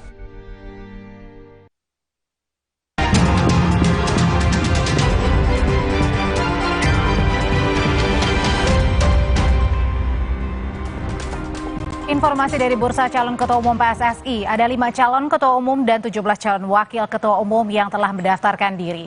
Senin 16 Januari lalu, Komite Pemilihan PSSI resmi menutup pendaftaran calon pengurus PSSI periode 2023-2027. Dari para kandidat Ketua Umum, termasuk diantaranya adalah Menteri BUMN yang pernah menjadi Presiden Klub Inter Milan, Erick Thohir, juga Lanyala Mataliti, Ketua Dewan Perwakilan Daerah yang pernah menjabat Ketua Umum PSSI 2015-2016. Kongres luar biasa KLB PSSI untuk pemilihan jajaran anggota baru Komite Eksekutif PSSI termasuk Ketua Umumnya akan digelar pada 16 Februari.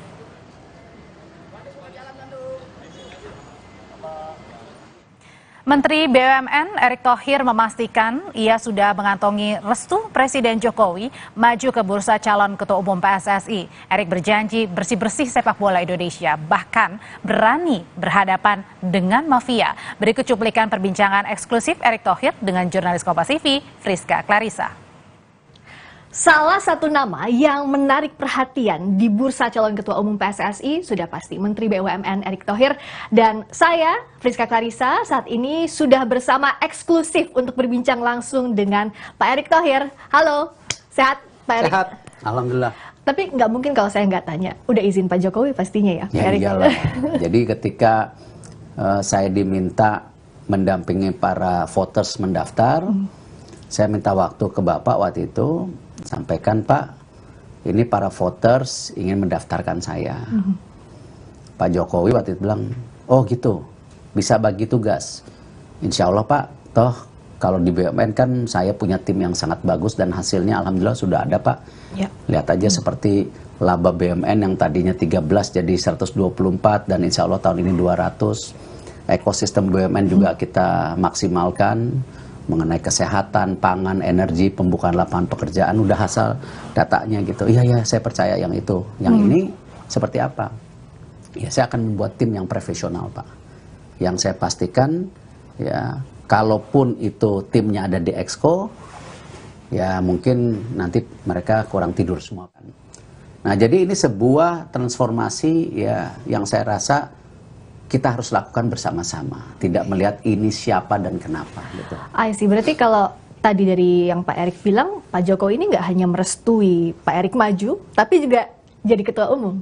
Sampai sejauh itu. Intinya Pak Jokowi melihat beliau ingin ini bersatu, benahin sepak bola. Jangan gini loh, jangan pas susah pemerintah dimintain tolong. Tapi kalau ada glorinya, oh ini kita yang kerja keras. Dimulai harus dari sepak bola yang bersih dulu.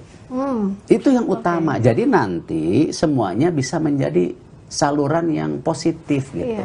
Nah pengurusnya juga harus bersih.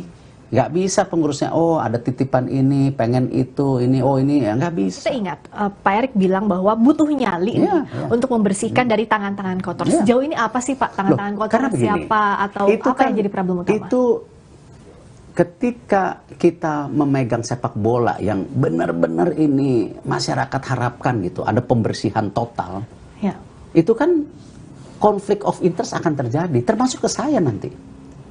Ya, mengambil keputusan yang ini mungkin pendukung saya nggak suka, ya, atau mungkin exco ini nggak suka. Nah, makanya saya bilang rule of the game-nya harus ada. Dan ketika kita ngambil keputusan itu harus yang benar-benar keyakinan kan jauh dari konflik of interest. Nah, ini yang kita harus jaga. Ya, termasuk lawan mafia nggak gampang tuh. Loh, harus kita hadapi. Kawan-kawan muda, para sultan lah selebritas dikatakan ada Atta, Raffi, Baim, Mas Kaisang juga ada di sana. Mereka baru nggak di industri ini? Iya. Ya itulah. Kalau mereka yang baru-baru aja udah mulai kapok, iya kan? Ya. Nah, jadi kalau mereka figur-figur ini punya keinginan membangun, kita harus dukung. Saksikan perbincangan lengkap dengan calon Ketua Umum PSSI Erick Thohir soal restu Jokowi bersih-bersih PSSI, target timnas dan dukungan sejumlah selebritas pemilik klub di Kompas Petang besok Sabtu 21 Januari. Saudara, setelah ini kami punya informasi polisi menetapkan Fahim Mawardi, pengasuh salah satu pondok pesantren di Jember sebagai tersangka dugaan pencabulan santriwati.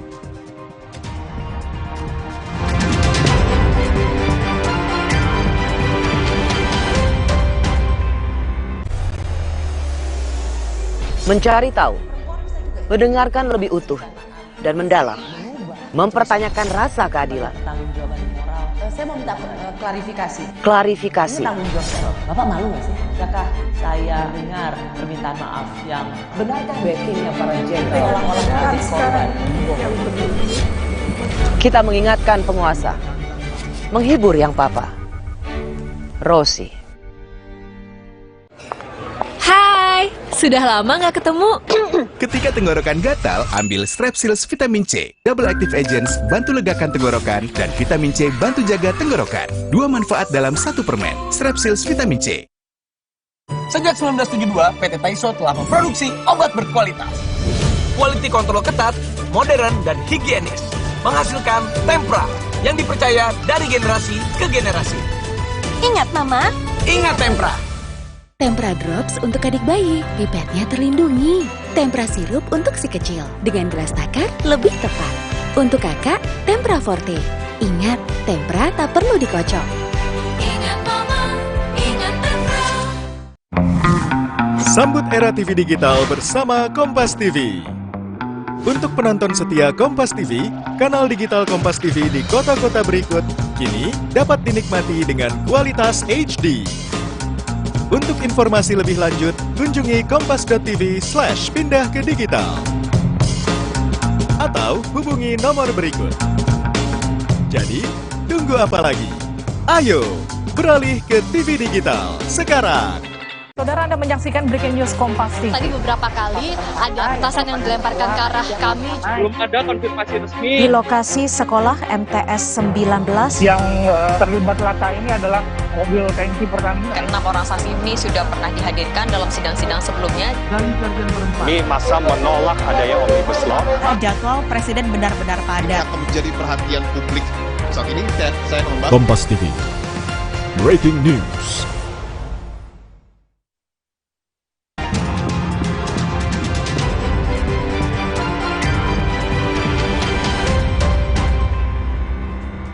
Polisi tetapkan Fahim Mawardi, pengasuh salah satu pondok pesantren di Jember sebagai tersangka pencabulan santriwati dan langsung dilakukan penahanan. Tersangka ini diduga mencabuli keempat santriwati di salah satu ruangan di pondok pesantren. Diketahui tersangka Fahim diduga melakukan pencabulan kepada 4 korban santriwati sejak bulan Desember 2022 hingga Januari 2023. Polisi langsung menahan Fahim dan menyita barang bukti.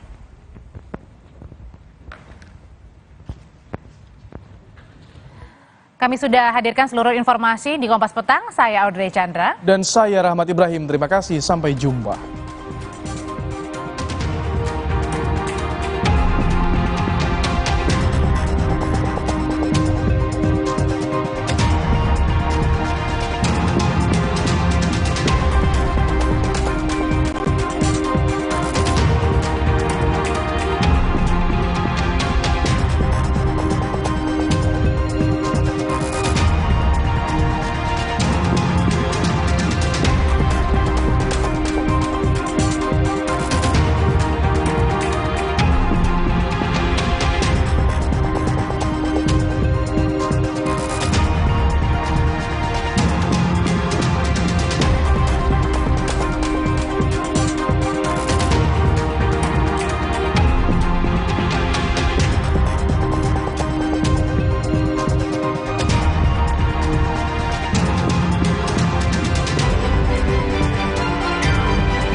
Kompas Petang didukung oleh Luwak Hitam Premium.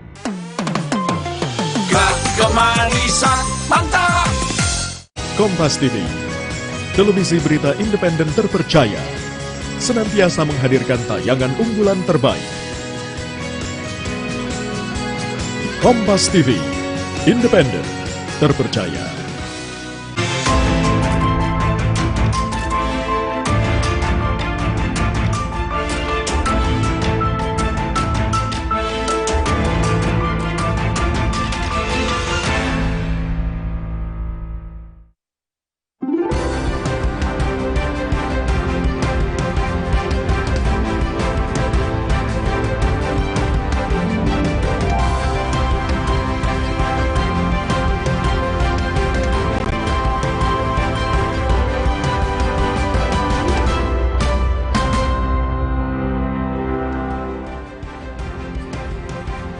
Halo, selamat petang, Saudara. Kejaksaan Agung merespons pernyataan Mahfud MD soal adanya gerakan pesanan yang berupaya mengurangi hukuman Sambo dalam kasus pembunuhan Yosua.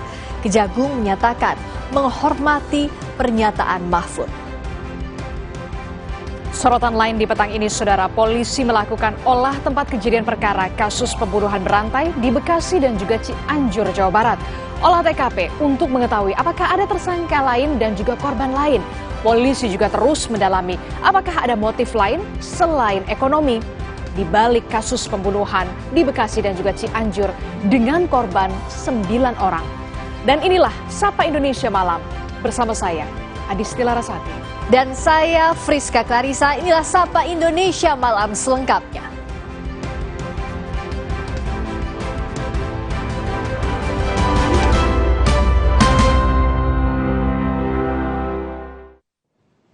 Informasi pertama, Jaksa Agung Muda Tindak Pidana Umum Fadil Zumhana menyatakan menghormati pernyataan Menko Polhukam Mahfud MD soal kabar gerakan pesanan yang berupaya mengurangi hukuman Sambo. Jampidum menyebut Mahfud hanya mengarahkan proses hukum yang benar. Jampidum menyebut pernyataan Mahfud sebagai cara ikut mengawal proses penegakan hukum kasus pembunuhan berencana Brigadir Yosua. Sebelumnya Mahfud MD menyatakan ada gerakan pesanan yang berupaya agar Sambo mendapat keringanan hukuman. Namun Mahfud menjamin Kejaksaan Agung independen dan tidak terpengaruh gerakan apapun.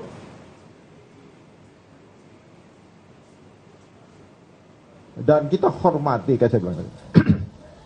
Yang salah ngomong aja saya hormati, Pak, yang nyaci maki jaksa. Saya nggak pernah sakit hati dicaci maki, Pak. Saya hormati, apalagi pimpinan saya itu, Menko Polhukam itu, orang yang arif, Pak. Saya kenal benar sama beliau. Itu orang arif dan orang yang sangat peduli pada bangsa ini. Jadi hal-hal kecil pun beliau peduli. Ya sudahlah, itu hak beliau untuk bicara. Bagi saya itu bagian pada proses penegakan hukum supaya beliau mengarahkan proses penegakan hukum yang benar selaku Menko Polhukam. Itu benar, sangat baik beliau.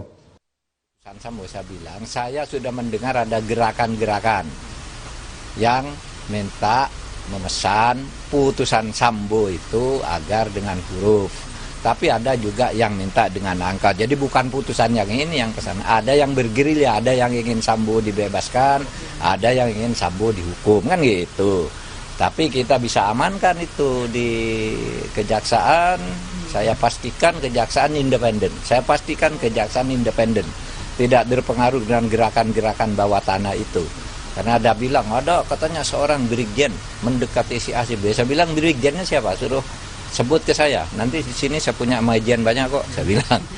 Kalau Anda bilang majen yang mau menekan pengadilan atau kejaksaan, di sini saya punya legend, saya bilang. Jadi pokoknya independen aja hakimnya. Tuntutan 12 tahun penjara terhadap Eliezer menimbulkan kekecewaan dari penasihat hukum termasuk LPSK. Tidak hanya itu, kekecewaan juga diungkapkan oleh keluarga Yosua karena tuntutan Putri yang hanya 8 tahun penjara. Menjatuhkan pidana terhadap terdakwa Richard Eliezer Pudium Lumiu dengan pidana penjara selama 12 tahun dengan perintah agar terdakwa tetap ditahan, dipotong masa penangkapan.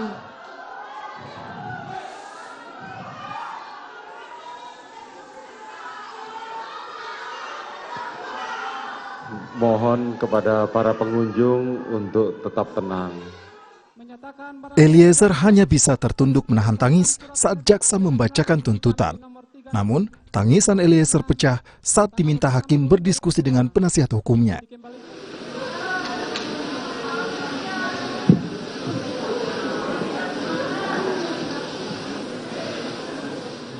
Kejaksaan Agung berdalih telah mempertimbangkan status Eliezer sebagai penguak fakta atau justice kolaborator dalam tuntutan. Pelaku tidak bisa JC. Pelaku utama. Ini supaya saya luruskan ini. Undang-undang nggak bisa. Namun demikian, menghormati lembaga pemerintah lah LPSK ini. Yang tugasnya sebetulnya hanya melindungi saksi dan korban. Tidak boleh intervensi dan menentukan pinggiran tuntutan pidana. Tuntutan pidana itu wewenang penuh Jaksa Agung. Tidak ada lembaga lain yang bisa yang bisa mempengaruhi. Tapi kami hormati LPSK, maka tuntutannya itu lebih ringan dibanding Pak Sambo. Kalau mungkin LPSK nggak mungkin 12 tahun. Pakar hukum pidana Firman Wijaya menilai pernyataan Kejaksaan Agung terkait LPSK menunjukkan adanya konflik kelembagaan. Konflik kelembagaan ini dikhawatirkan akan menyebabkan ketakutan pelaku tindak pidana menjadi justice kolaborator. Terus terang saya pertama menyesalkan ya konflik kelembagaan antara kejaksaan dengan LPSK itu menunjukkan tidak adanya coordinating system, tidak ada koordinasi yang jelas. Kenapa Anda berpikir begitu? Pidana.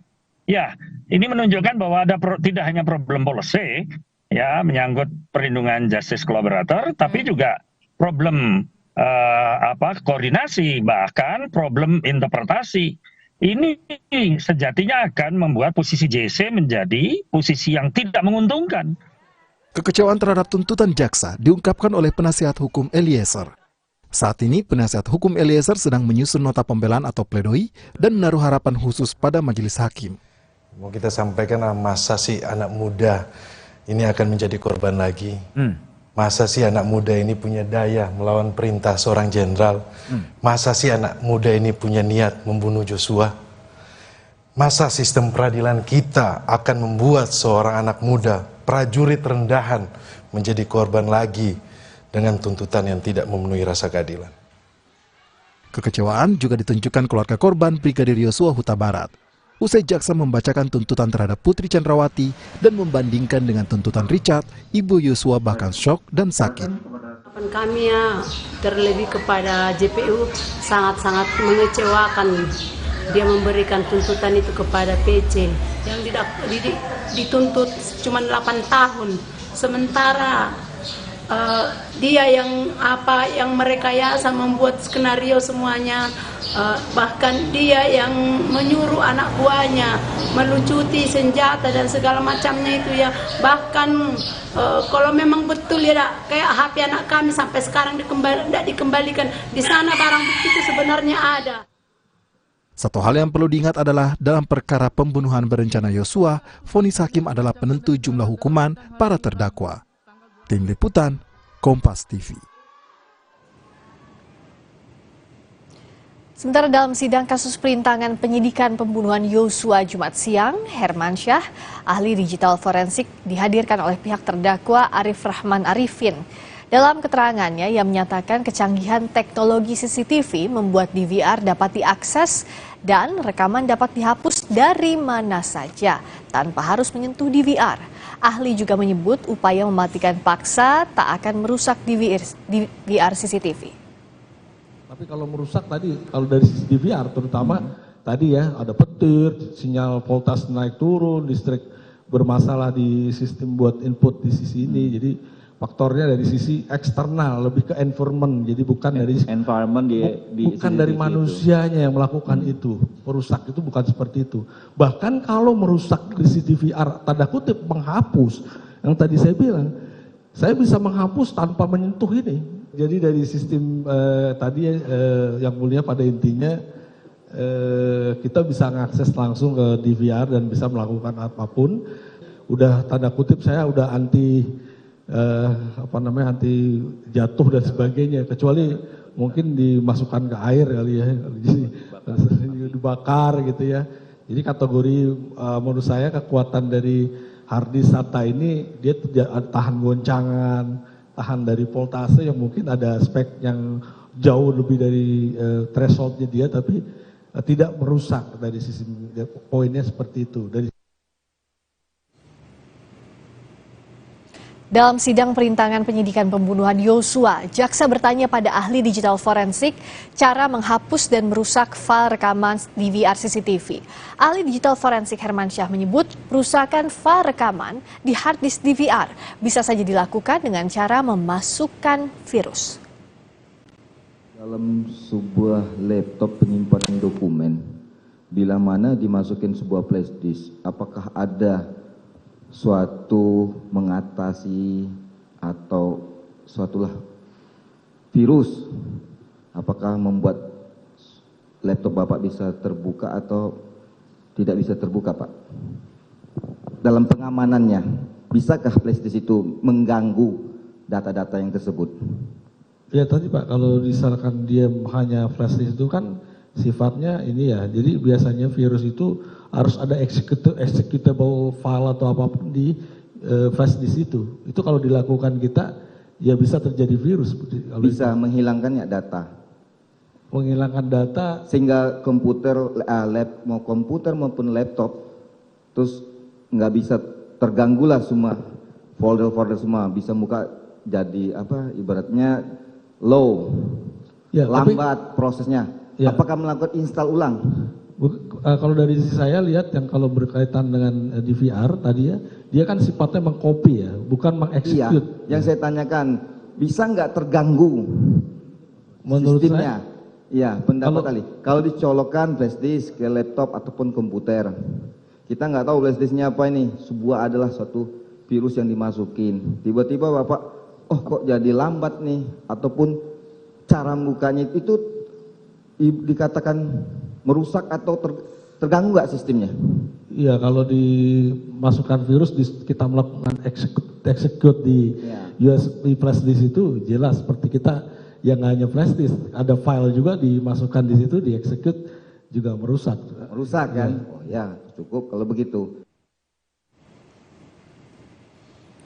Kasus lainnya, polisi melakukan olah tempat kejadian perkara kasus pembunuhan berantai di Bekasi dan Cianjur, Jawa Barat.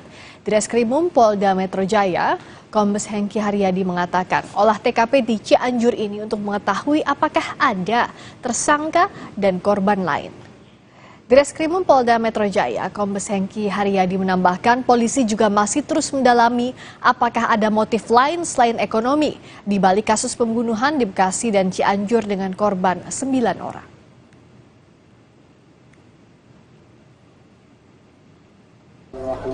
Kemudian yang ketiga, di luar motif ekonomi, kita akan menyelidiki apakah ada motivasi-motivasi yang lain. Karena memang dilihat dari sisi korban ini memang di luar orang dewasa juga ada anak kecil 2 orang ya, yang satu 5 tahun dan satu 2 tahun. Oleh karenanya hari ini, sekali lagi sore ini kita akan mengecek ke TKP kembali. Sebelumnya polisi menetapkan 3 orang tersangka dalam kasus tewasnya 3 orang sekeluarga dengan cara diracun di Bekasi, Jawa Barat. Menurut polisi, para tersangka juga melakukan pembunuhan di Cianjur dan Garut, Jawa Barat. Total korbannya 9 orang yang tak lain mertua, istri, dan anak-anaknya. Dalam pembunuhan ini 3 tersangka yaitu Wawon, Solihin, dan Dede menjanjikan seseorang dapat menjadi sukses atau kaya. Setelah menyerahkan harta benda mereka, korban kemudian dihilangkan dengan cara dibunuh. Tak hanya korban, saksi-saksi yang mengetahui perbuatan pelaku juga dibunuh.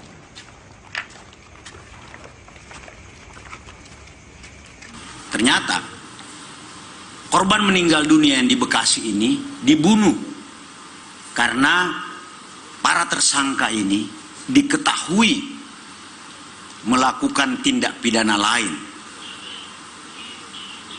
Apa tindak pidana lain itu? Mereka melakukan serangkaian pembunuhan atau biasa disebut dengan serial killer dengan modus operandi, dengan motif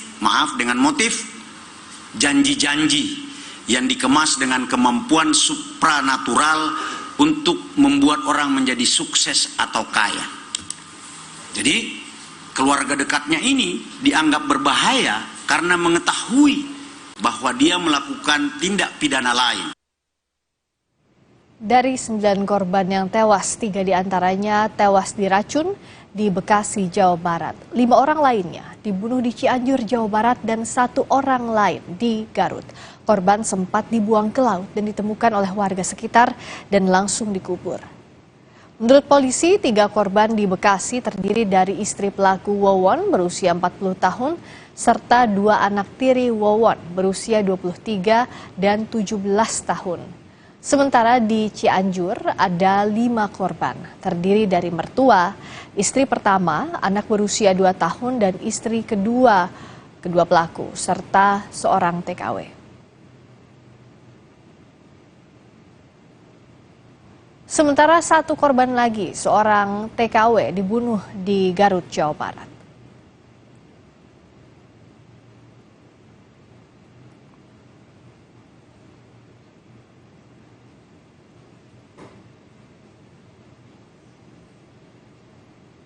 Kasus pembunuhan 1 keluarga di Bekasi dengan cara diracun berujung pada terungkapnya pembunuhan berantai yang korbannya mencapai 9 orang. Informasi selengkapnya usai jeda di Sapa Indonesia Malam.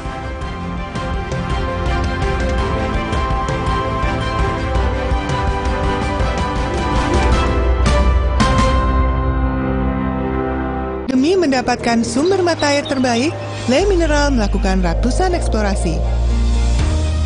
Setiap tetesnya dikemas dengan galon yang selalu baru dan bebas BPA. Inilah komitmen Le Mineral untuk sehatnya keluarga. Sejak 1972, PT Taiso telah memproduksi obat berkualitas. Quality control ketat, modern, dan higienis. Menghasilkan Tempra yang dipercaya dari generasi ke generasi. Ingat, Mama? Ingat Tempra. Sejak 1972, PT Taiso telah memproduksi obat berkualitas. Quality control ketat, modern, dan higienis. Menghasilkan Tempra yang dipercaya dari generasi ke generasi. Ingat, Mama? Ingat Tempra. Demi mendapatkan sumber mata air terbaik, Le Mineral melakukan ratusan eksplorasi. Setiap tetesnya dikemas dengan galon yang selalu baru dan bebas BPA. Inilah komitmen Le Mineral untuk sehatnya keluarga. Saat tubuh terasa lemah, tidak fresh, vitamin C biasa tidak cukup. Vitalong C Zinc beda. Dengan time release, diserap bertahap melindungi seharian. Nyaman di lambung, fitnya standby, lemahnya goodbye. Vitalong C Zinc.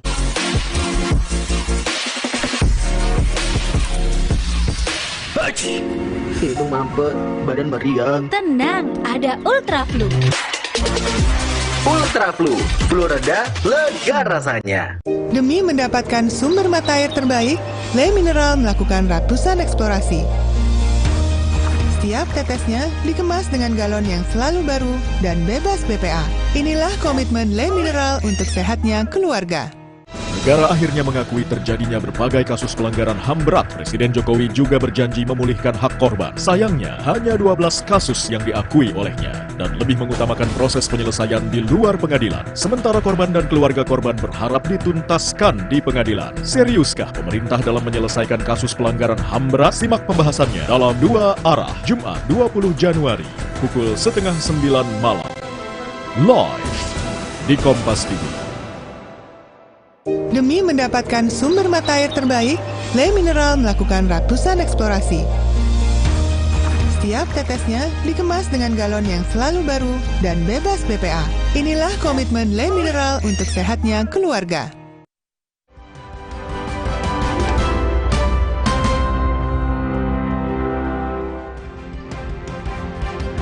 Polisi melakukan olah tempat kejadian perkara kasus pembunuhan berantai di Bekasi dan Cianjur, Jawa Barat.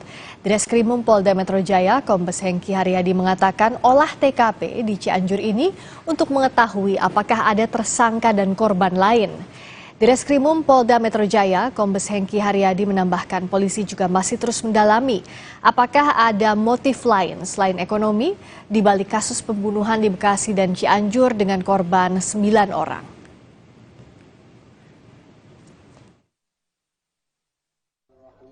Kemudian yang ketiga, di luar motif ekonomi, kita akan menyelidiki apakah ada motivasi-motivasi yang lain. Karena memang dilihat dari sisi korban ini memang di luar orang dewasa juga ada anak kecil 2 orang ya, yang satu 5 tahun dan satu 2 tahun.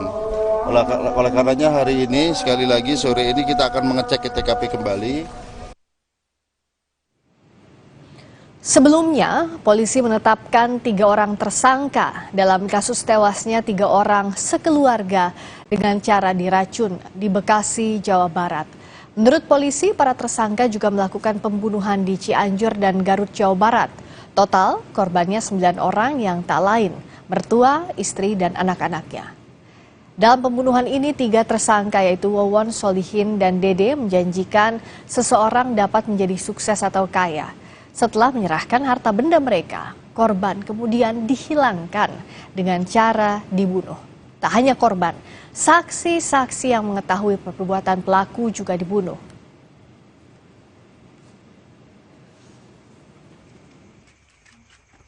Ternyata korban meninggal dunia yang di Bekasi ini dibunuh karena para tersangka ini diketahui melakukan tindak pidana lain. Apa tindak pidana lain itu? Mereka melakukan serangkaian pembunuhan atau biasa disebut dengan serial killer dengan modus operandi, dengan motif janji-janji yang dikemas dengan kemampuan supranatural untuk membuat orang menjadi sukses atau kaya. Jadi keluarga dekatnya ini dianggap berbahaya karena mengetahui bahwa dia melakukan tindak pidana lain. Dari 9 korban yang tewas, 3 diantaranya tewas diracun di Bekasi, Jawa Barat. 5 orang lainnya dibunuh di Cianjur, Jawa Barat. Dan 1 orang lainnya di Garut. Korban sempat dibuang ke laut dan ditemukan oleh warga sekitar dan langsung dikubur. Menurut polisi, 3 korban di Bekasi terdiri dari istri pelaku Wawon berusia 40 tahun serta 2 anak tiri Wawon berusia 23 dan 17 tahun. Sementara di Cianjur ada 5 korban terdiri dari mertua, istri pertama, anak berusia 2 tahun dan istri kedua pelaku serta seorang TKW. Sementara 1 korban lagi seorang TKW dibunuh di Garut, Jawa Barat. Kasus pembunuhan 1 keluarga di Bekasi dengan cara diracun berujung pada terungkapnya pembunuhan berantai yang korbannya mencapai 9 orang. Sebagian besar korban adalah keluarga dari tersangka. Bagaimana analisis kriminolog terkait kejadian ini? Kita akan bahas bersama kriminolog Universitas Indonesia Adrianus Meliala serta Amih, tetangga korban di Bekasi. Selamat petang, Pak Adrianus, Ibu Amih. Ibu Ami. Ibu Ami. Ibu Ami, selamat petang. Ya. Kalau Bu Ami ini tetangga dari para korban, Ibu kenal dengan pelaku, dengan para korban, boleh cerita lebih banyak Bu, bagaimana keseharian mereka? Keseharian nggak terbuka, cuman Ibu kenakan warung, suka beli kopi. Kopinya dia biasanya kopi gudai merah. Oke, biasanya beli kopi begitu ya Bu ya, ketemunya itu kalau beli kopi saja. Iya. Nah, waktu kejadian ini tetangga sempat curiganya sejak kapan Bu? Sejak kapan lah Ibu nggak tahu, dah Ibu di warung kan ada angkang rumahnya sebelah sono. Oh. Jadi lebih tahu yang dekat.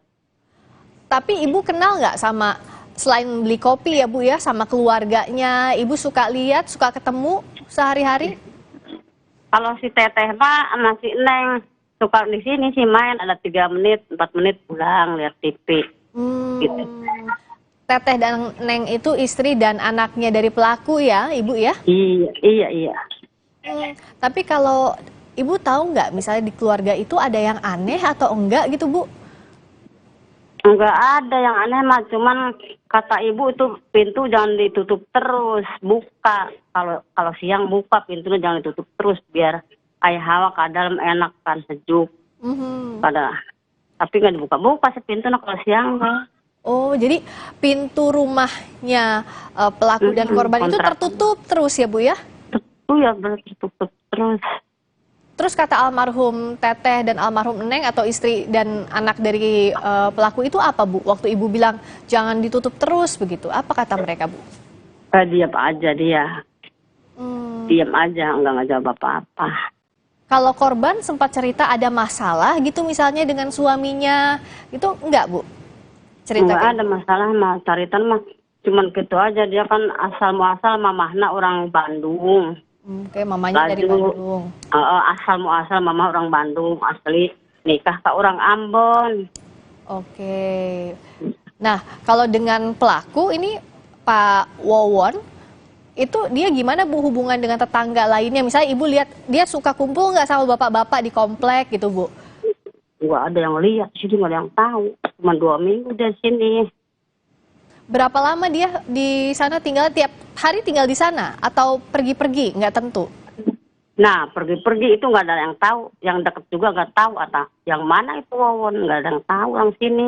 Taunya ibu kasih itu Teteh sama si Dede. Oke, anak-anaknya dah. Jadi kalau tetangga taunya istri sama anak-anaknya, tapi Wawon itu yang mana banyak yang nggak tahu ya, Bu ya? Iya, betul. Oke, Ibu tahu ada kejadian ini, pembunuhan ini dari siapa, Bu, kalau warga? Ini dari tetangga sebelah. Gimana tuh, Bu, awalnya? Awalnya katanya, Mak, ngelihat enggak tuh ada orang keracunan 4 orang mulutnya pada babusah, udah mati, kata orang tetangga. Kalau Mama diam aja di sini udah nggak tahu, dikirain udah nyampe ke Cianjur, udah pamit hari Rabu teh selesai bola. Dia pamit, Mak mau pulang, katanya ke Cianjur, udah ngejemput ke suami. Bapak si Neng tah. Pikiran Mama udah pulangnya nyampe, ya udah hati-hati atau kalau pulang mah Teteh. Sama gitu. Oke. Udah pada pulang. Oh, jadi waktu hari Rabu itu ada informasi mau dijemput begitu sama suaminya, begitu ya, Bu ya? Iya, bilang sama ibu. Oh, Mak katanya mau pulang, ntar malam dijemput suami. Oke. Malam Kamis. Nah, tapi besoknya dapat informasi korban itu meninggal dunia, begitu ya, Bu ya? Padahal katanya mau dijemput suaminya. Semalam datang.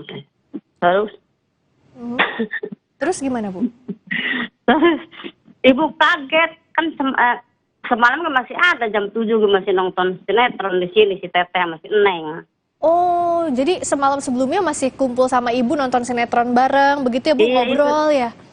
Si kecil kan pengen di sini katanya Mak udah 5 hari kepengen nonton TV, film sinetron. Iya. Iya. Jadi masih ketemu ya, nggak ada yang curiga gitu ya, Bu ya, waktu Ibu ngobrol? Iya. Kata ibu sini nonton film Teh. Nggak, dia kan datang. Si Dede itu beli galon kopi 5 set, beli galon setelah sholat maghrib. Dia beli galon sama kopi 5 set. Kesini ke warung emak. Iya. Biasa ada kan dia kopinya gudai merah, kenapa beli kopi hitam? Iya. Laju dia pulang ke kontrakan. Nggak lama si Teteh masih Neng nonton TV sinetron di sini sama emak. Oke. Kata emak, pulang Teh, pulang ya Neng, udah mau sholat isya sebentar lagi azan, pada pulang. Oh, itu jam 7 malam berarti ya kalau pulang isya ya, Bu ya? Nggak ketemu lagi tuh, ketemu-temu udah pada ngebutruk mulut. Oke. Nggak busa. Nah, Ibu tahu besokannya itu ada informasi keracunan, orang meninggal itu jam berapa, Bu? Besokannya itu? Jam 8-an. Pagi? Kalau ibu kan nggak punya jam, nggak punya HP, dari bingung kita nyala jam, dikira-kira tapi jam 8. Tapi pagi gitu ya, Bu ya? Pagi. Dikira-kira aja jam 8. Pagi. Oke. Nah, sebentar ya Bu Ami, saya mau ngobrol juga sama Pak Adrianus. Nah, Pak Adrianus tadi cerita dari Bu Ami, katanya pelaku ini tertutup, bahkan banyak yang nggak kenal siapa itu Pak Wawon begitu, Pak Adrianus. Kalau melihat dari kasus ini, apa sih dari sisi kriminologi yang bisa kita dalami? Bahwa ternyata pelaku kejahatan itu bukan dari orang lain, stranger gitu ya. Iya. Tetapi justru dari orang intim atau dari sesama anggota keluarga. Anggota keluarga yang harusnya memberikan afeksi, memberikan empati, kok malah kemudian lalu menjadi pembunuh. Nah, kalau tadi ditanyakan mengenai mengapa, saya kira bukan hanya pertama-tama karena anggota keluarga ini mengetahui ya, perbuatan dari 3 orang ini sebagai pembunuh pada saat di kota lain, tapi juga dalam konteks untuk mempertebal, memperkuat pesugihannya, kemampuan pesugihannya. Kita bicara mengenai yang disebut sebagai tumbal gitu ya. Iya. Maka dalam hal ini sebagai tumbal itu justru bukan orang atau bukan sesuatu objek yang biasa-biasa saja, tapi tumbal itu adalah objek yang justru paling disukai, dicintai. Inilah penjelasannya mengapa kemudian anak yang disaksikan atau anak yang baru saja menemani Ibu Ami ini, itu yang kemudian jadi korban. Begitu, demikian. Iya, apalagi tadi korban itu tidak ada rasa curiga sama sekali, bahkan bilangnya mau dijemput gitu ya Pak Adrianus, tiba-tiba mereka yang jadi korban dibunuh. Kalau bicara soal tadi, motifnya salah satunya pesugihan. Selain itu bagaimana polisi bisa mendalami lagi motif ini secara presisi begitu, agar bisa tahu siapa tahu ada korban lainnya misalnya? Jadi kembali kepada saat pertama kali kasus ini ditemukan, itu kan beritanya tentang keracunan. Iya, kan? betul. Nah, itu saya sendiri juga sebagai pengamat nggak tertarik tuh, karena ini beritanya tentang keracunan ya. Tapi begitu kemudian polisi menemukan ada hal-hal yang janggal ya dalam konteks meninggalnya itu berbusa, dan itu ciri-ciri keracunan. Keracunan, dan di situ ada ada kopi, dan juga yang lebih penting lagi adalah ditemukannya lubang, maka kemudian fokus kelihatannya langsung digeser, diubah menjadi pembunuhan. Nah, bayangkan kalau saja tidak ada keracunan dan tidak ada yang tidak meninggal dunia, artinya kalau semua meninggal dunia, maka kasus ini tidak terungkap. Artinya akan ada kemungkinan tidak hanya 9 tapi 10, 11 dan seterusnya korban-korban lain akan berguguran. Nah, maka terpaksa kemudian polisi mengadakan yang kita sebut sebagai follow the trail, mengikuti jejak saja, ya, melihat situasi TKP di Bekasi, lalu kemudian menanyakan kepada korban masih hidup. Untunglah kemudian cukup banyak remnants ya, atau bukti yang bicara, sehingga kemudian lalu 3 orang langsung segera bisa ditangkap, dan dari situ lalu kemudian terungkap konteks TKP di Cianjur dan di Subang. Perhatikan kalau saya misalnya tidak ada bukti-bukti yang mengarah pada 3 orang ini, saya kira polisi akan kesulitan, dan sekali lagi ketiga orang ini akan terus bekerja dalam rangka menghabisi korban-korban berikutnya. Sebagaimana terbukti bahwa pada rumah di tersangka K sudah dibuat lubang. Jadi dengan kata lain, memang ini blessing in disguise nih ya. Betul-betul kita berada dalam situasi ya Tuhan bekerja begitu, sehingga kemudian lalu hal ini dapat terungkap ya, dan korban-korban lain yang tadinya mau jadi korban lalu kemudian tidak jadi dan selamat. Demikian. Dan kalau kita tahu juga upaya pelaku untuk menyembunyikan jejak, dia pura-pura jadi korban. Pura-pura meminum racun, diketahui minum sedikit, ternyata dia adalah salah satu pelaku juga. Nah, upaya menutupi jejak ini memang biasa ditemui dalam, kalau kita bicara konteks kriminologi, untuk menghilangkan perbuatan yang sudah dilakukan begitu. Jangan lupa bahwa upaya untuk meracuni ini itu berlangsung dalam tempo yang longgar ya. Pertama-tama dilakukan di rumah sendiri, lalu kemudian para korban sudah berada dalam situasi lemas, sehingga ada waktu bagi si pelaku untuk kemudian berpikir apa yang terbaik bagi dia, untuk kemudian segera bisa membereskan TKP ya. Kemudian dia juga lalu mencekik korban agar mempercepat kematian. Dilalah ada 2 anak yang tidak meninggal dunia. Ini juga satu hal yang luar biasa ini ya. Dan kemudian dia sendiri lalu melakukan penyesatan dengan pura-pura minum. Nah, sekali lagi itu semua bisa dilakukan karena tadi waktunya longgar pada malam hari, dan jangan lupa bahwa ada 3 orang yang saling kong kali kong ini ya, saling mereinforce, memperkuat diri. Mungkin sekali misalnya pada diri K tidak berani, lalu kemudian Wawor bilang, bukan siapa namanya, satu lagi itu Duloh ya, itu kemudian mengatakan ayo gitu ya, sehingga lalu semuanya berani melakukan hal-hal yang saya kira pada konteks pribadi-pribadi nggak bisa dilakukan oleh masing-masing individu. Demikian. Ini sangat mengerikan, apalagi mereka melakukan terhadap keluarga sendiri. Saya tanya dulu ke Bu Ami. Bu, kalau Ibu tahu nggak mereka ini mulai kapan sih tinggal di rumah kontrakan? Itu kontrakan betul ya Bu Ami ya? Kontrakan orang. Tadi memang nggak dikontrakin, dia datang 3 kali sampai minta di situ, tanggalin dulu, betulin karena rusak. Dia maksa minta kontrak di situ. Oh, udah berapa lama Bu? Dari kapan Ibu inget nggak? 2 mingguan. Oh, baru ya? Baru. Makanya yang deket-deket nggak tahu. Oh, makanya baru-baru itu tidak tahu dan belum sempat juga tahu ya Bu ya, apakah ada yang curiga atau tidak begitu ya Bu? Iya. Nah, soal ini Pak Adrianus, mereka itu orang baru di lingkungan. Apakah bisa jadi mereka sudah atau pelaku ini sudah mempunyai niat begitu untuk cari lingkungan sehingga tidak terdeteksi profil mereka, keluarga mereka untuk menyembunyikan tindak kriminal? Amat mungkin, tapi juga di pihak lain saya lalu menjadi cukup kecewa juga gitu. Kenapa? Karena biasanya terhadap orang-orang baru, maka penduduk lama, masyarakat yang lebih lama tinggal di situ justru memberikan perhatian. Sehingga apapun gerak-gerik dari seorang yang dikatakan sebagai orang baru ini umumnya mendapatkan perhatian. Konon katanya begitu, ketika tuan rumah itu menggali lubang, ada yang menanyakan, ini lubang untuk apa? Untuk septic tank. Maka kemudian yang bertanya segera percaya dan kemudian lalu bisa berlangsung dengan biasalah begitu. Nah, andaikan saja ketika itu ada sedikit kecurigaan dari yang bertanya tersebut, saya kira situasinya akan berbeda tuh. Demikian. Nah, Bu Ami, setelah kejadian ini sekarang gimana di rumah kontrakan itu masih terus banyak polisi yang menyidik di situ ya Pak, Bu Ami ya? Yang ditahan masih ada, masih di garisnya belum ditahan. Oke. Nah, lalu kalau bicara soal tadi kan 2 minggu, tadi Pak Adrianus juga bilang selama mereka di sana itu warga coba kenalan nggak gitu Bu? Selain ke istrinya, selain ke anaknya, kalau istri sama anaknya kan sering main ke warung ibu ya. Nah, tapi ke suaminya, misalnya kepala keluarga lain, bapak-bapak yang lain di komplek gitu Bu, pada nanyain nggak siapa kepala keluarganya, siapa yang jadi ayah dari keluarga itu? Nggak ada. Dia kan tertutup kata ibu, pintu dikirain mau rumah kosong. Tahu-tahu di dalamnya ada 5 orang. Tertutup siang malam pintunya. Oh. Udah dibilangin nggak ada denger.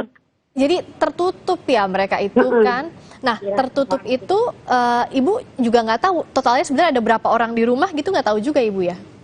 Ibu mah tahu ada 5 orang, soalnya suka kesini dia beli kopi, jajan, ngemil, udah pulang ke kontrakan. Tuh. Iya.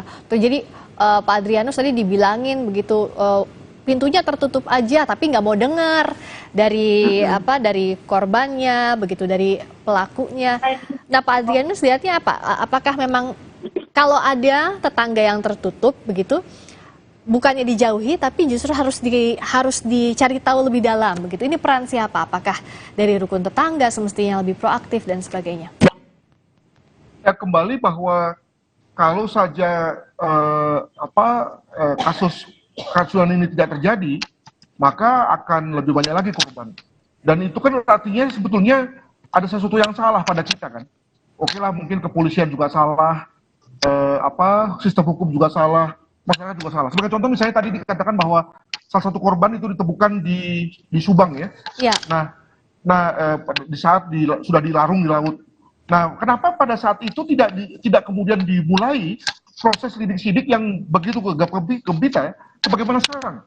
Kenapa baru sekarang ini baru kemudian lalu ada gegap-gempita?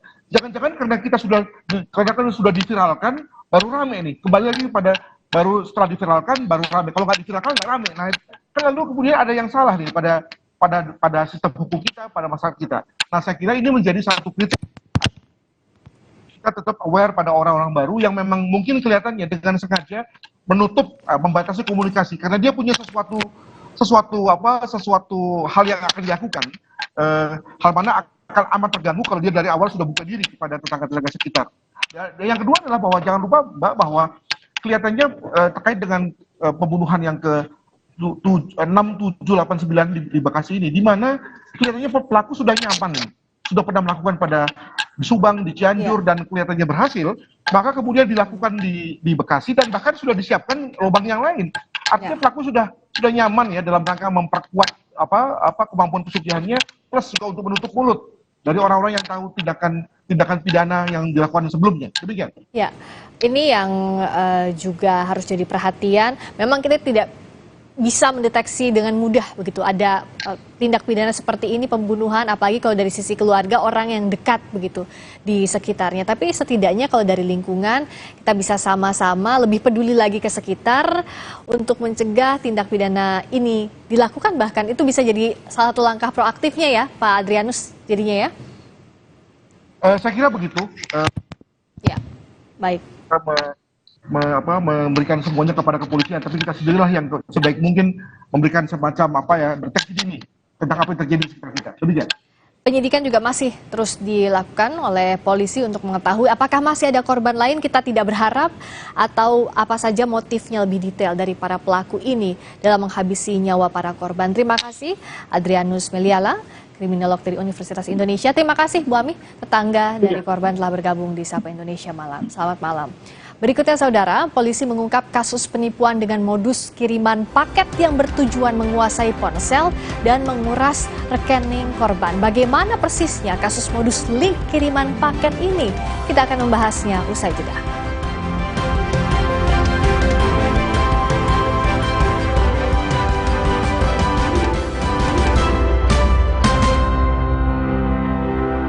Demi mendapatkan sumber mata air terbaik, Le Mineral melakukan ratusan eksplorasi. Setiap tetesnya dikemas dengan galon yang selalu baru dan bebas BPA. Inilah komitmen Le Mineral untuk sehatnya keluarga.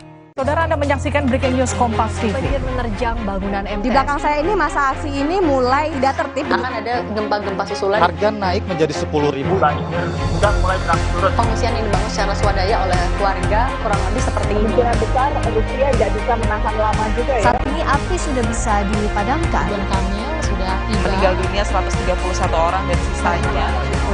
Breaking News Kompas TV.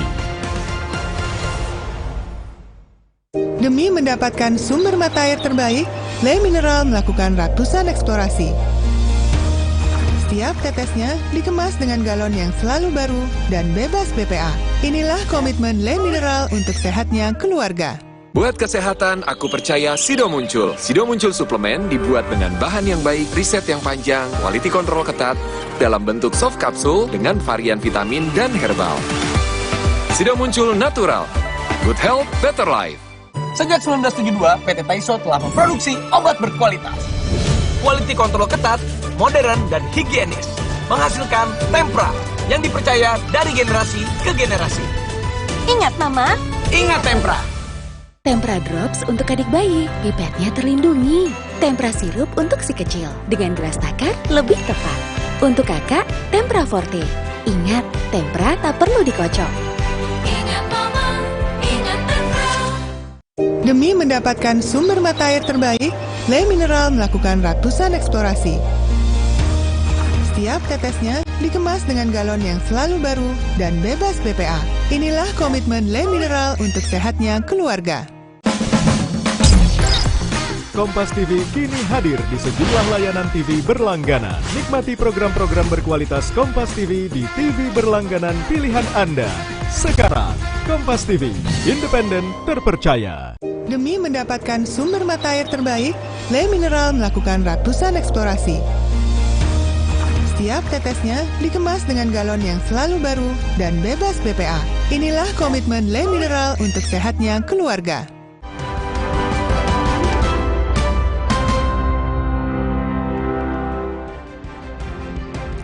Masih di Sapa Indonesia Malam, saudara.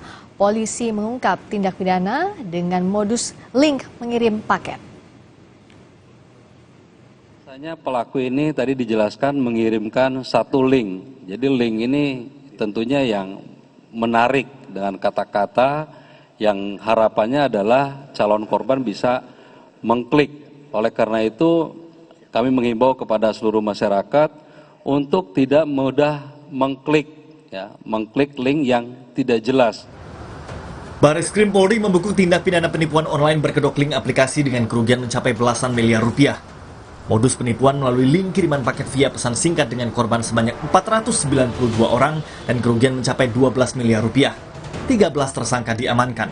Mereka memiliki peran berbeda seperti menguasai dan meretas ponsel korban, mengumpulkan database di ponsel hingga menguras rekening di mobile banking dan dompet digital.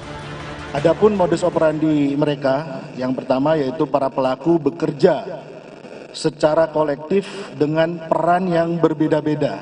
Jadi ada beberapa peran, seperti yang pertama adalah pembuat APK tersebut ataupun pengembang daripada Android package kit tersebut. Kemudian ada juga yang berperan sebagai mengumpulkan database calon korban yang akan disasar oleh mereka, terutama nasabah bank. Kemudian ada juga pelaku social engineering dan penguras rekening, dan terakhir ada pelaku yang melakukan penarikan uang. Nah, ini mereka sudah sedemikian canggihnya, jadi memiliki peran masing-masing. Dalam aksinya, pelaku mengirimkan link ke aplikasi pesan singkat korban yang menyatakan korban telah memesan paket dan kirimannya telah tiba. Korban yang penasaran membuka file karena tertulis lihat paket. Ternyata korban membuka link penipuan untuk meretas ponsel korban. Peretasan untuk menguasai semua aplikasi di ponsel korban termasuk mobile banking. Saat membuka link, korban terkejut karena ada pemberitahuan ponselnya telah diretas. Korban saat itu tak mampu mengakses ponsel miliknya termasuk semua aplikasi. Pelaku menguasai ponsel korban dan dapat mengakses data perbankan, email hingga aplikasi pesan singkat.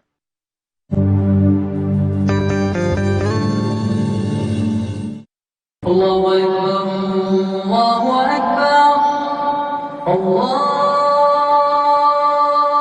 Akbar,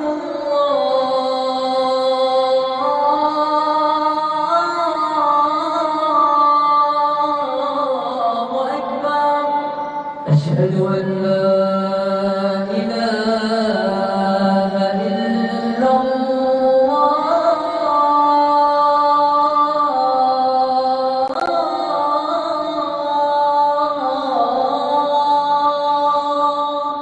Asyhadu an la ilaha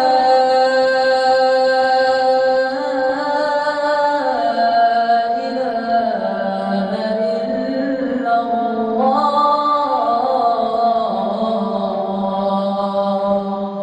Asyhadu anna Muhammadan Rasulullah.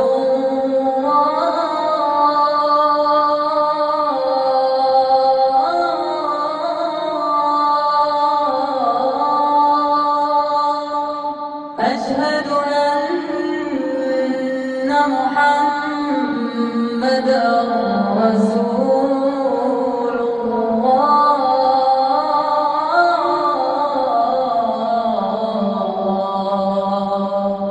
Hayya 'alas salah.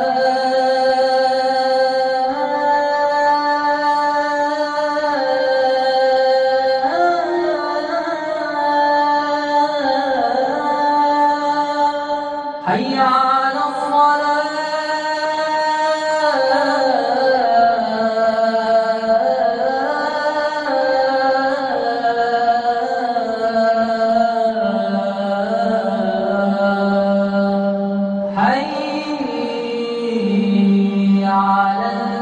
Hayya 'alal falah.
Dalam waktu singkat, pelaku menguras rekening korban melalui aplikasi mobile banking atau dompet digital.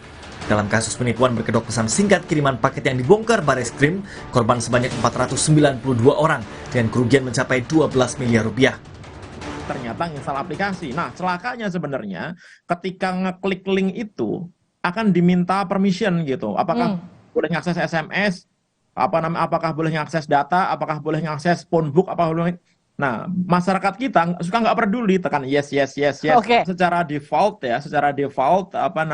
sistem di dalam handphone kita ini sebenarnya sudah punya level security sendiri gitu. Dia akan bertanya kepada si pemiliknya, ini boleh nggak ngakses ini, boleh nggak ngakses ini gitu. Kan aneh tuh, ada gambar minta akses ke phone book, minta akses ke data dan lain-lain begitu. Tapi karena kita suka nggak peduli, karena pengen lihat gambarnya, tekan yes aja. Nah, begitu semuanya sudah oke, tiba-tiba aplikasi terinstall, apa yang terjadi? Aplikasi ini adalah malware, namanya tipenya adalah RAT gitu, Remote Access Tool gitu. Jadi dia bisa menginfeksi handphone kita dan bisa digunakan untuk mengambil alih handphone kita. Jadi handphone kita ini dikendalikan dari jarak jauh si pengirim malwarenya ini. Kemudian juga malware ini bisa melakukan sniffing terhadap apapun yang kita ketikkan di dalam handphone kita. Jadi kayak logger gitu, kita ngetik PIN dia bisa baca, ngetik password dia bisa baca gitu. Sehingga ketika dia mengakses handphone kita, kemudian membutuhkan PIN, membutuhkan password untuk transaksi, dia udah tahu itu. Pakar keamanan cyber mengingatkan masyarakat agar berhati-hati saat membuka link di pesan singkat. Polisi juga mengingatkan masyarakat waspada saat mengunduh aplikasi, membuka link atau gambar di pesan singkat, terutama yang berada dalam pesan dari nomor yang tidak dikenal. Tim Liputan Kompas TV.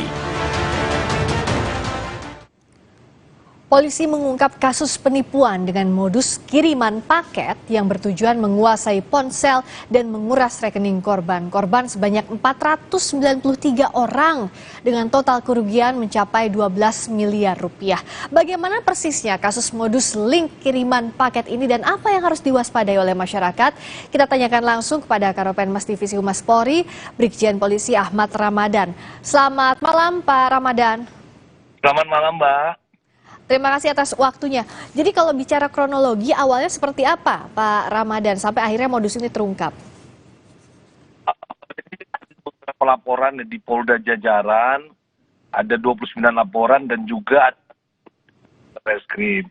Tentunya laporan dengan modus yang sama ini tentu kita akan lihat, maka Pak Kapolri mengeluarkan surat perintah dengan membentuk Satgas ya. Nah, dari 29 laporan ini terkait dengan penipuan yang berkedok modifikasi APK atau Android paket chip. Nah, kemudian kita lakukan penelusuran penyelidikan, maka setelah kita memenuhi unsur-unsur, kita melakukan tindakan-tindakan upaya hukum terhadap para pelaku. Modusnya sama begitu Pak, jadi kirim link pura-puranya paket, tapi ternyata untuk menghack gitu ya, mengambil alih isi handphone. Betul, jadi ini juga masuk illegal access ya. Oh, illegal jadi access. Masuk illegal access, dia memasuk sehingga data-data diambil ya menguras uang dari nasabah tersebut ya. Nah, tersangka ini mereka latar belakangnya apa? Hacker atau ahli IT sejauh ini dari hasil pendalaman? Dari pendalaman penyidik, mereka ini tidak memiliki pendidikan atau keterampilan yang khusus terkait dengan kejahatan ini. Namun mereka mendapat pengetahuan dari person to person dari mereka ya. Jadi mereka ini kalau kita melihat rata-rata benar-benar dari latar belakang pendidikan dan keterampilan mereka tidak tahu ya. Nah, mereka memiliki peran yang berbeda. Peran mereka ini tidak sama. Ada yang berperan sebagai developer, ada yang berperan sebagai agen database, ada yang sebagai social engineer, ada yang berperan nguras rekening, dan juga ada juga yang melakukan penarikan uangnya. Jadi dari 13 tersangka yang diamankan ini mereka memiliki peran yang berbeda-beda. Mengerikan sekali, mereka jadi komplotan 13 orang ini, atau bahkan ada kemungkinan ada tersangka lainnya Pak Ramadan? Jadi 13 itu yang telah kita amankan, sementara dari keterangan yang lain ada 20 tersangka lain yang kita nyatakan DPO, dan dalam waktu dekat mudah-mudahan segera kita amankan juga. Nah, tidak sampai di situ juga, Direktorat Siber juga terus melakukan pengembangan yang tidak menutup kemungkinan adanya tersangka-tersangka lainnya. Nah, ini yang harus terus dikembangkan. Mereka ini kan menyebarkan malware begitu ya Pak ya. Nah, saat ini akses linknya, illegal access yang mereka coba bobol dan dikirimkan ke berbagai nomor dari tindak pidana siber, apa yang sudah dilakukan agar mencegah tidak ada sebaran lainnya karena masih ada tersangka lain di luar sana?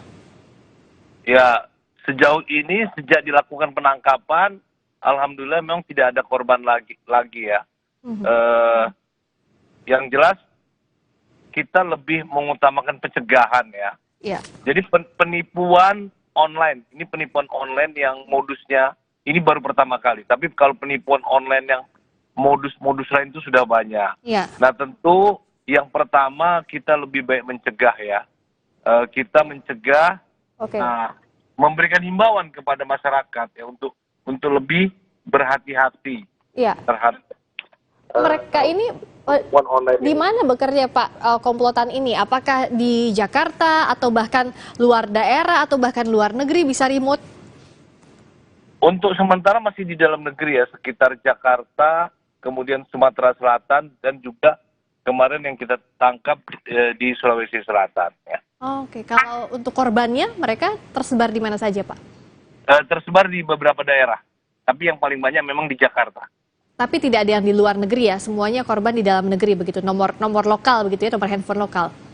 Ya, dari 493 itu memang sebagian besar di Jakarta, dan yang terbesar korbannya adalah satu orang 700 juta rupiah ya. Ya ampun, 700 juta rupiah digasak habis oleh pelaku ini. Terakhir Pak Ramadan, apa yang bisa masyarakat waspadai sekarang? Karena kan kalau link paket ini hampir tiap hari, kalau lagi buru-buru mungkin nggak tahu itu bentuknya APK atau apa begitu ya Pak Ramadan? Oke, kemarin waktu ini sudah disampaikan dari Dir Siber, kami ulangi ya, tips atau menghadapi maraknya penipuan ini, pertama jangan sembarangan mengklik ya. Mengklik atau yes, tolong benar-benar dipahami dulu apa pesan dari WA ya.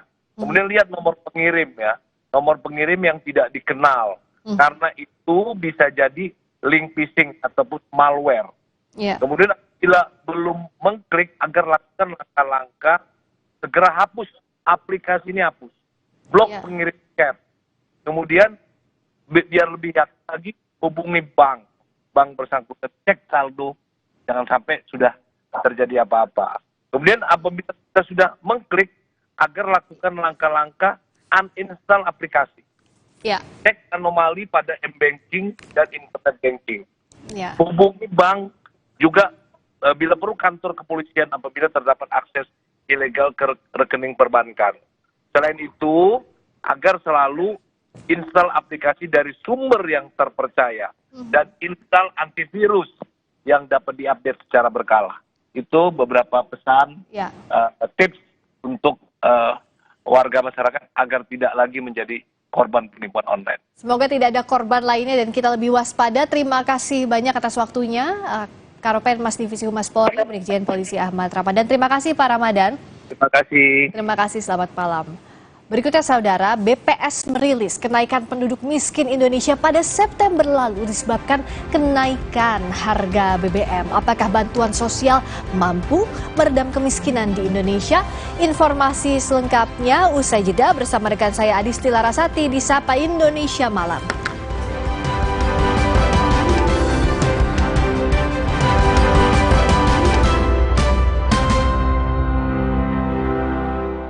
Demi mendapatkan sumber mata air terbaik, Le Mineral melakukan ratusan eksplorasi.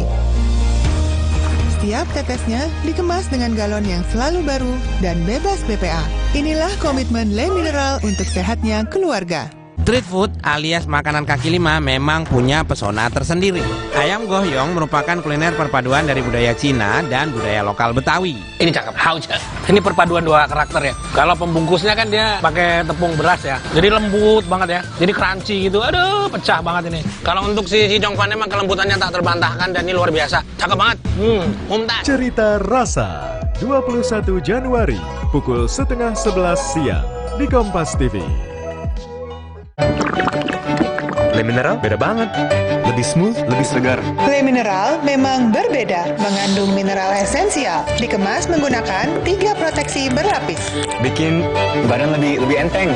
Le Mineral. Sejak 1972, PT Taiso telah memproduksi obat berkualitas.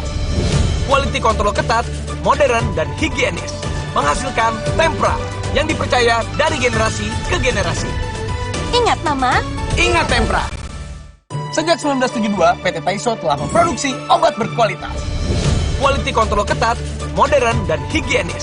Menghasilkan Tempra yang dipercaya dari generasi ke generasi. Ingat Mama? Ingat Tempra. Dek, siap ya? Oke, Kak. Ya, romak kelapa. Tas dulu ya. Terus dicelup-celup. Oke. Gurih ya? Enak. Romak kelapa, dicelup mau lagi dan lagi. Sambut era TV digital bersama Kompas TV. Untuk penonton setia Kompas TV, kanal digital Kompas TV di kota-kota berikut kini dapat dinikmati dengan kualitas HD.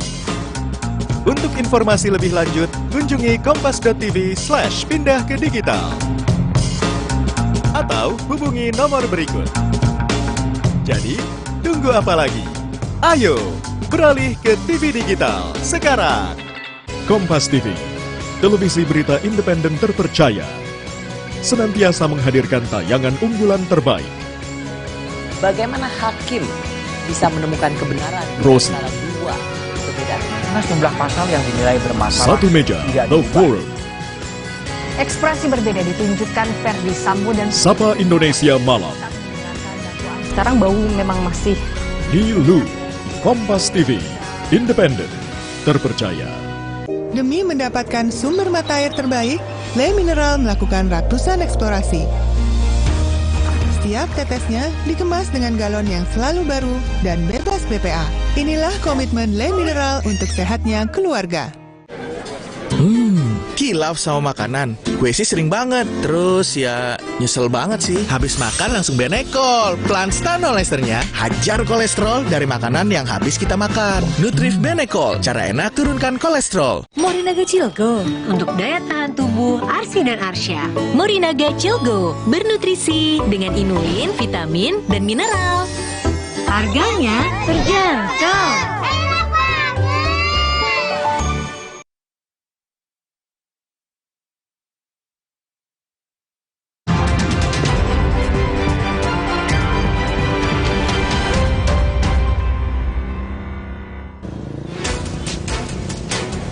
Akibat kelebihan muatan, gulungan baja seberat 20 ton jatuh dari dalam truk tronton ke jalan dan Mogot Kalideres, Jakarta Barat. Satu alat berat diturunkan untuk mengangkut gulungan baja kembali ke dalam truk. Meski tak ada korban, insiden ini menyebabkan arus lalu lintas menjadi macet. Petugas Sudin Damkar Jakarta Timur mengevakuasi sopir truk yang terjepit setelah menabrak pohon di kawasan Cilangkap, Jakarta Timur. Truk yang menabrak pohon akhirnya ditarik menggunakan kendaraan damkar. Sementara korban yang mengalami luka dibawa menggunakan ambulans ke rumah sakit. Dua pemuda dibekuk polisi Satuan Reserse Narkoba Polres Padang Panjang saat asik mengkonsumsi narkoba di dalam angkot. Dari pelaku, polisi menyita barang bukti 1 paket sabu beserta alat hisapnya. Berdasarkan keterangan pelaku, polisi kembali mengamankan 2 orang pelaku lagi yang diduga merupakan pemasok barang.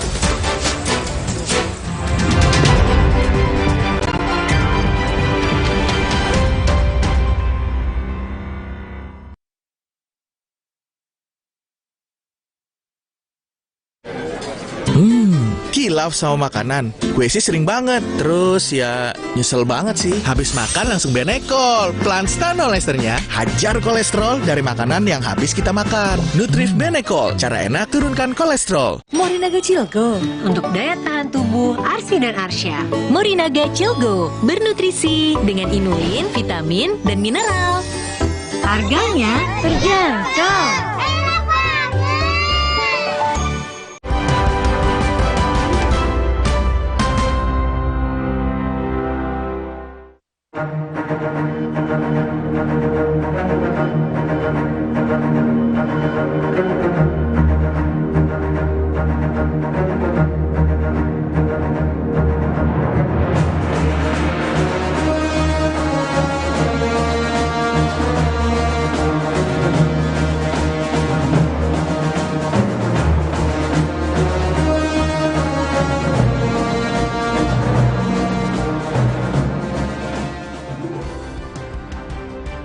Saudara, Badan Pusat Statistik atau BPS melaporkan tingkat kemiskinan Indonesia mengalami kenaikan pada September 2022, yakni sebanyak 26,36 juta jiwa atau naik 200.000 jiwa dari Maret 2022 sebesar 26,16 juta jiwa.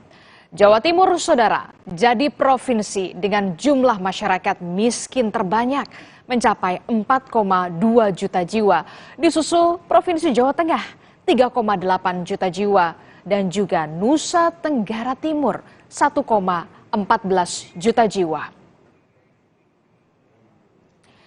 Kenaikan angka kemiskinan di Indonesia ini dipicu tingginya gelombang PHK, kenaikan harga BBM, dan harga bahan pokok.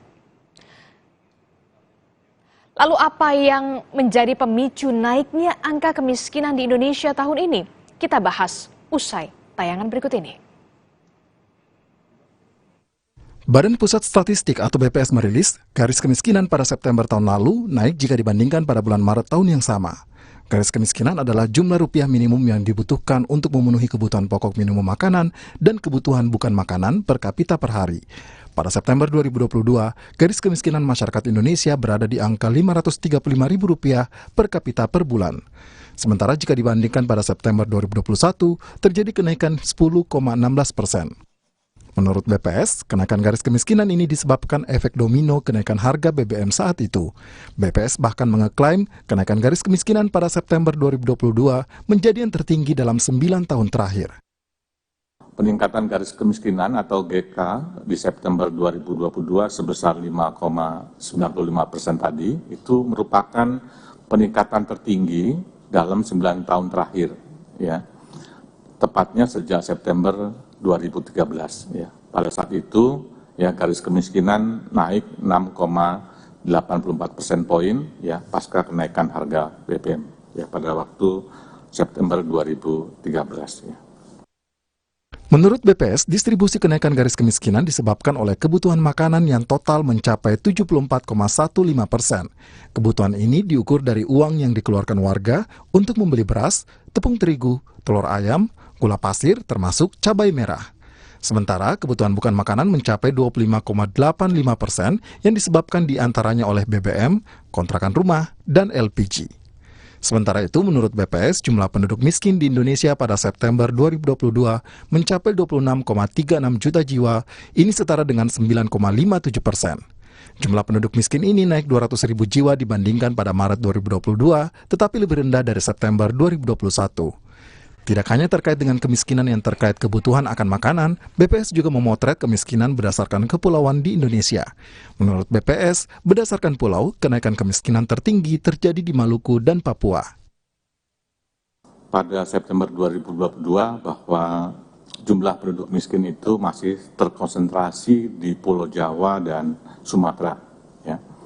Pada September 2022 kalau dilihat di sana, ya, hanya Pulau Sumatera yang menunjukkan penurunan kemiskinan, ya, yakni dari 9,49% pada Maret 2022 menjadi 9,47% pada September 2022, ya, atau mengalami penurunan tipis, ya, sebesar 0,02% poin.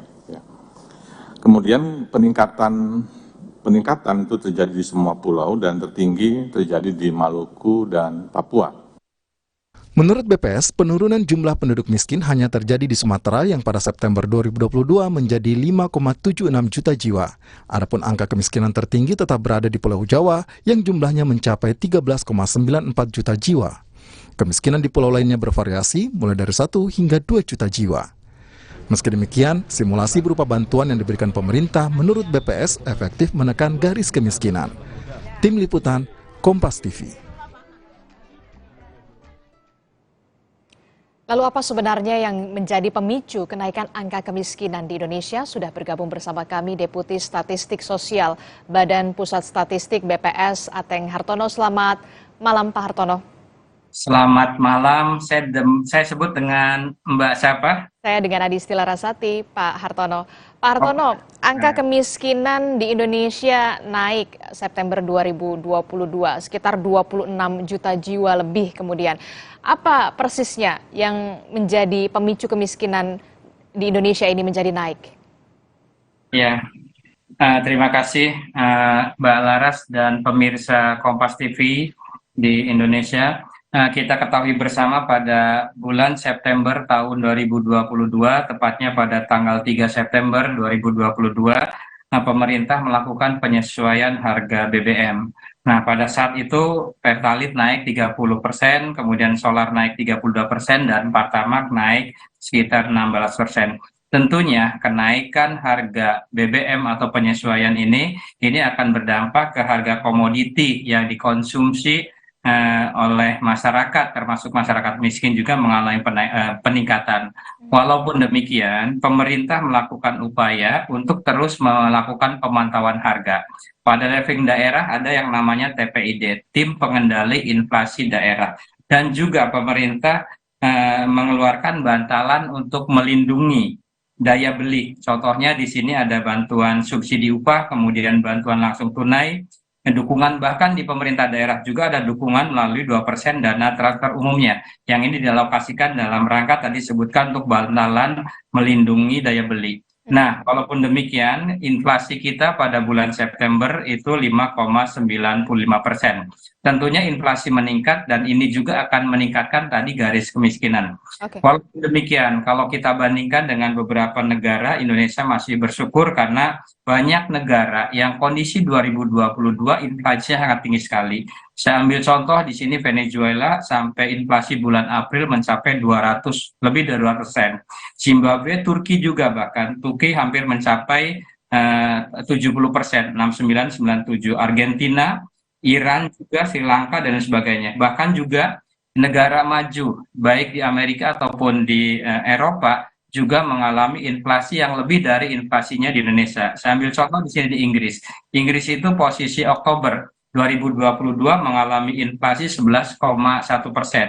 Kemudian juga di Jerman juga mengalami inflasi cukup lumayan 10,4%. Bahkan juga di Amerika pernah mengalami inflasi yang puncaknya pada bulan Juni yaitu 9,1%, dan ini tertinggi dicatat selama 41 terakhir ya. Nah, Indonesia alhamdulillah dampaknya itu hanya 5%, dan ini tentunya juga masih berdampak kepada tadi persentase penduduk miskin yang mencapai pada bulan September ini 9,57% atau 26,36 juta pada kondisi September penduduk Indonesia masuk dalam kategori miskin. Demikian, Laras. Pak Hartono, tadi Anda juga menyebut salah satu pemicunya adalah soal kenaikan harga BBM subsidi Pertalite yang kemudian menyebabkan berimbas juga kenaikan harga bahan pokok. Apakah gelombang PHK juga menjadi salah satu pemicu kemudian angka kemiskinan ini naik di Indonesia?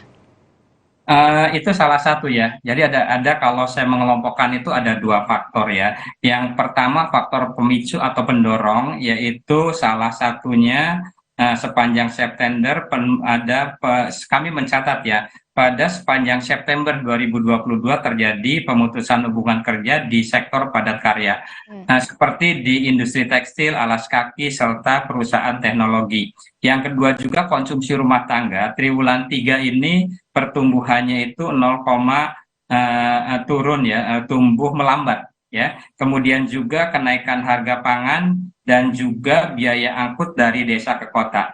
Dan itu pendorong yang cenderung di wilayah perkotaan. Di desa juga ada pengungkitnya, misalnya harga BBM itu meningkatkan biaya produksi pertanian. Dan ini tentunya akan berakibat pada indeks biaya produksi dan penambahan barang modal subsektor tanaman pangan, dan juga perikanan tangkap meningkat pada bulan September, terutama didorong oleh tadi kenaikan BBM ya, bensin. Itu ya, tapi ada faktor yang pengerem juga nih sebenarnya.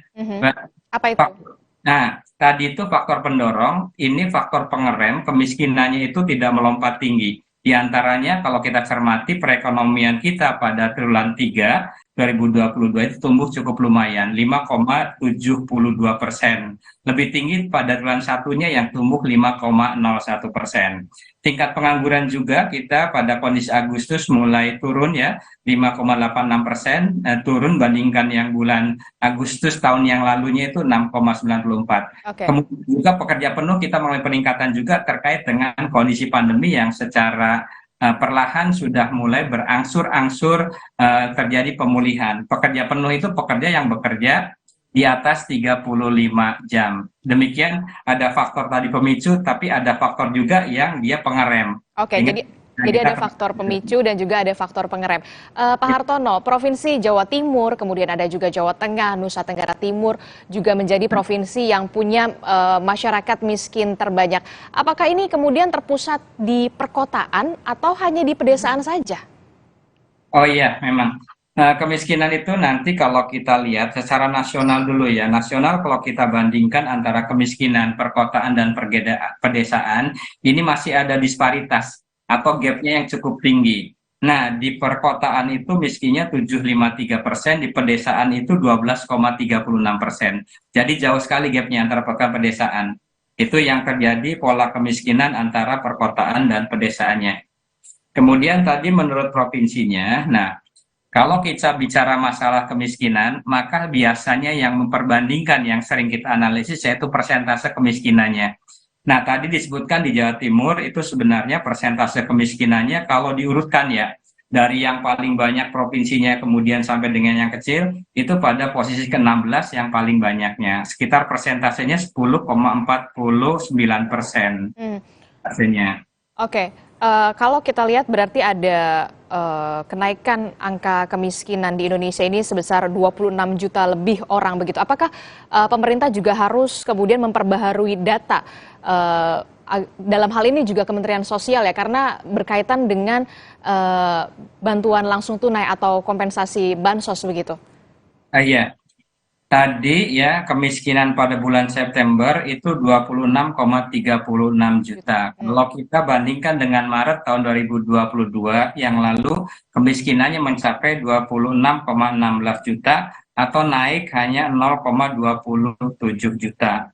Nah, bantalan bantuan sosial ini sangat diperlukan sekali terhadap saudara-saudara kita yang berada pada posisi miskin. Dengan bantuan sosial tadi dia akan menaikkan untuk pengeluarannya yang dikonsumsi, karena pendekatan kita terhadap penduduk miskin yaitu ketika dia menerima bantuan tersebut digunakan untuk konsumsinya, baik konsumsi makanan ataupun konsumsi non makanannya.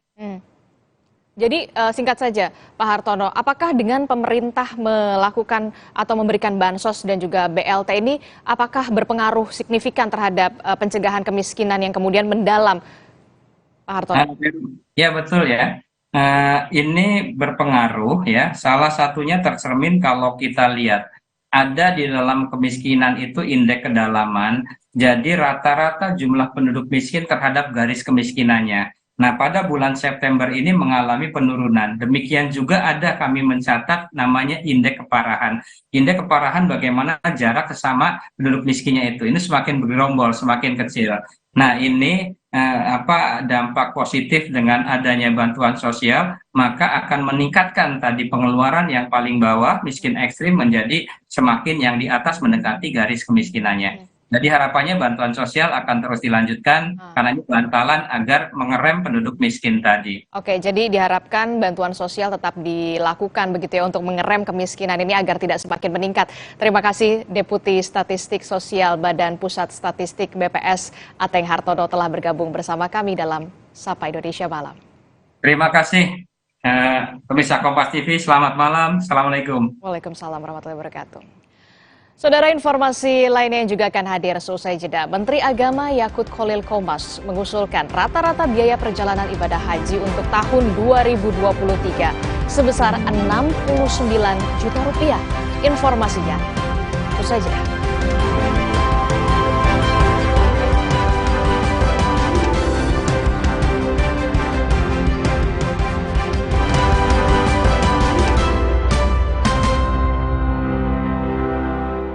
Demi mendapatkan sumber mata air terbaik, Le Mineral melakukan ratusan eksplorasi. Setiap tetesnya dikemas dengan galon yang selalu baru dan bebas BPA. Inilah komitmen Le Mineral untuk sehatnya keluarga.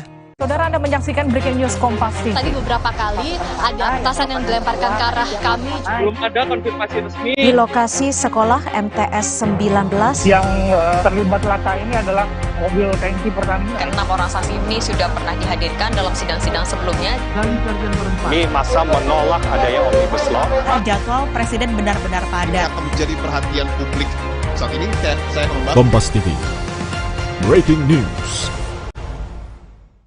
Sejak 1972, PT Taiso telah memproduksi obat berkualitas. Quality control ketat, modern, dan higienis. Menghasilkan Tempra yang dipercaya dari generasi ke generasi. Ingat Mama? Ingat Tempra. Sejak 1972, PT Taiso telah memproduksi obat berkualitas. Quality control ketat, modern, dan higienis. Menghasilkan Tempra yang dipercaya dari generasi ke generasi. Ingat Mama? Ingat Tempra. Golf is a game of improvements. To improve my game, I improve my body. I improve my technique. I improve my mind. Rehydrate and protect with UC 1000 Isotonic, the unique electrolyte drink with 1000 milligrams of vitamin C. Aku pilih Morinaga karena triple bifidusnya bantu jaga daya tahan tubuh dan dukung proses belajarnya serta optimalkan tumbuh kembangnya. Karena waktu tak bisa kembali. Morinaga. Hai, tahukah Anda? Cuma Entrasol yang tinggi serat dan mengandung ekstrak buah zaitun. Bantu jaga kesehatan jantungku. Rendah laktosanya bikin nyaman di perutku. Entrasol. Golf is a game of improvements. To improve my game, I improve my body. I improve my technique. I improve my mind. Rehydrate and protect with UC 1000 Isotonic, the unique electrolyte drink with 1000 milligrams of vitamin C. Sejak 1972, PT Taiso telah memproduksi obat berkualitas. Quality control ketat, modern, dan higienis. Menghasilkan Tempra yang dipercaya dari generasi ke generasi. Ingat Mama? Ingat Tempra. Sejak 1972, PT Taiso telah memproduksi obat berkualitas. Quality control ketat, modern, dan higienis. Menghasilkan Tempra yang dipercaya dari generasi ke generasi. Ingat Mama? Ingat Tempra. Kecap sedap kedelai hitam spesial kemasan pouch. Isi lebih banyak, cuma 2.000. Beli 6 pouch, berhadiah piring cantik. Beli kecap sedap kedelai hitam spesial kemasan pouch. Berhadiah piring cantik. Isi lebih banyak, cuma 2.000. Yuk masak sedap setiap hari. Negara akhirnya mengakui terjadinya berbagai kasus pelanggaran HAM berat. Presiden Jokowi juga berjanji memulihkan hak korban. Sayangnya, hanya 12 kasus yang diakui olehnya dan lebih mengutamakan proses penyelesaian di luar pengadilan. Sementara korban dan keluarga korban berharap dituntaskan di pengadilan. Seriuskah pemerintah dalam menyelesaikan kasus pelanggaran HAM berat? Simak pembahasannya dalam 2 arah, Jumat 20 Januari, pukul 8:30 malam. Live di Kompas TV. Demi mendapatkan sumber mata air terbaik, Le Mineral melakukan ratusan eksplorasi. Setiap tetesnya dikemas dengan galon yang selalu baru dan bebas BPA. Inilah komitmen Le Mineral untuk sehatnya keluarga. Kompas Update dipersembahkan oleh Nutrif Benecol.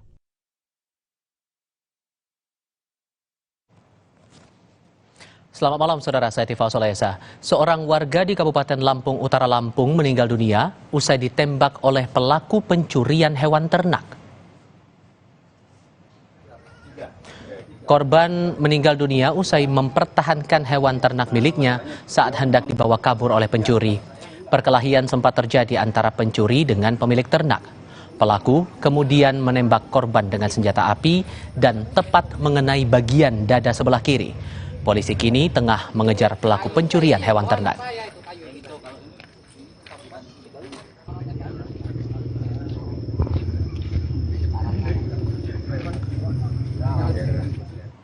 Tetap bersama kami di Kompas TV untuk kelanjutan Sapa Indonesia Malam.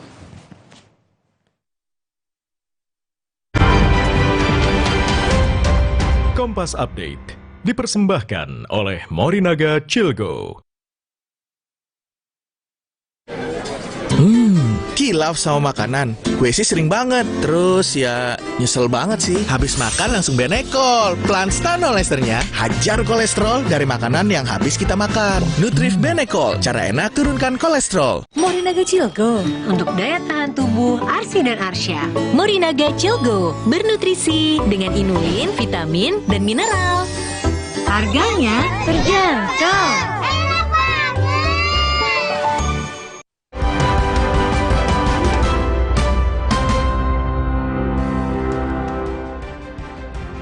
Saudara, polisi telah menetapkan 3 orang tersangka dalam kasus satu keluarga tewas diracun di Bekasi, Jawa Barat. Dalam pengembangannya, para tersangka terlibat dalam pembunuhan berantai di Cianjur, Jawa Barat. Polda Metro Jaya menggelar olah tempat kejadian perkara kasus pembunuhan berantai di Bekasi dan Cianjur, Jawa Barat. Olah TKP yang dilakukan di Cianjur hari ini untuk mengetahui apakah ada tersangka atau korban lain.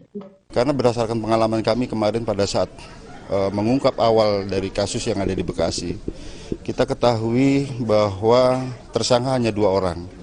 Namun setelah kita adakan penelitian secara lebih mendalam, integrasi secara lebih intensif, dan kita temukan fakta dan entry point untuk membuka fakta yang lebih besar lagi, ternyata bertambah lagi 1 orang tersangka yang kita duga awalnya itu adalah korban.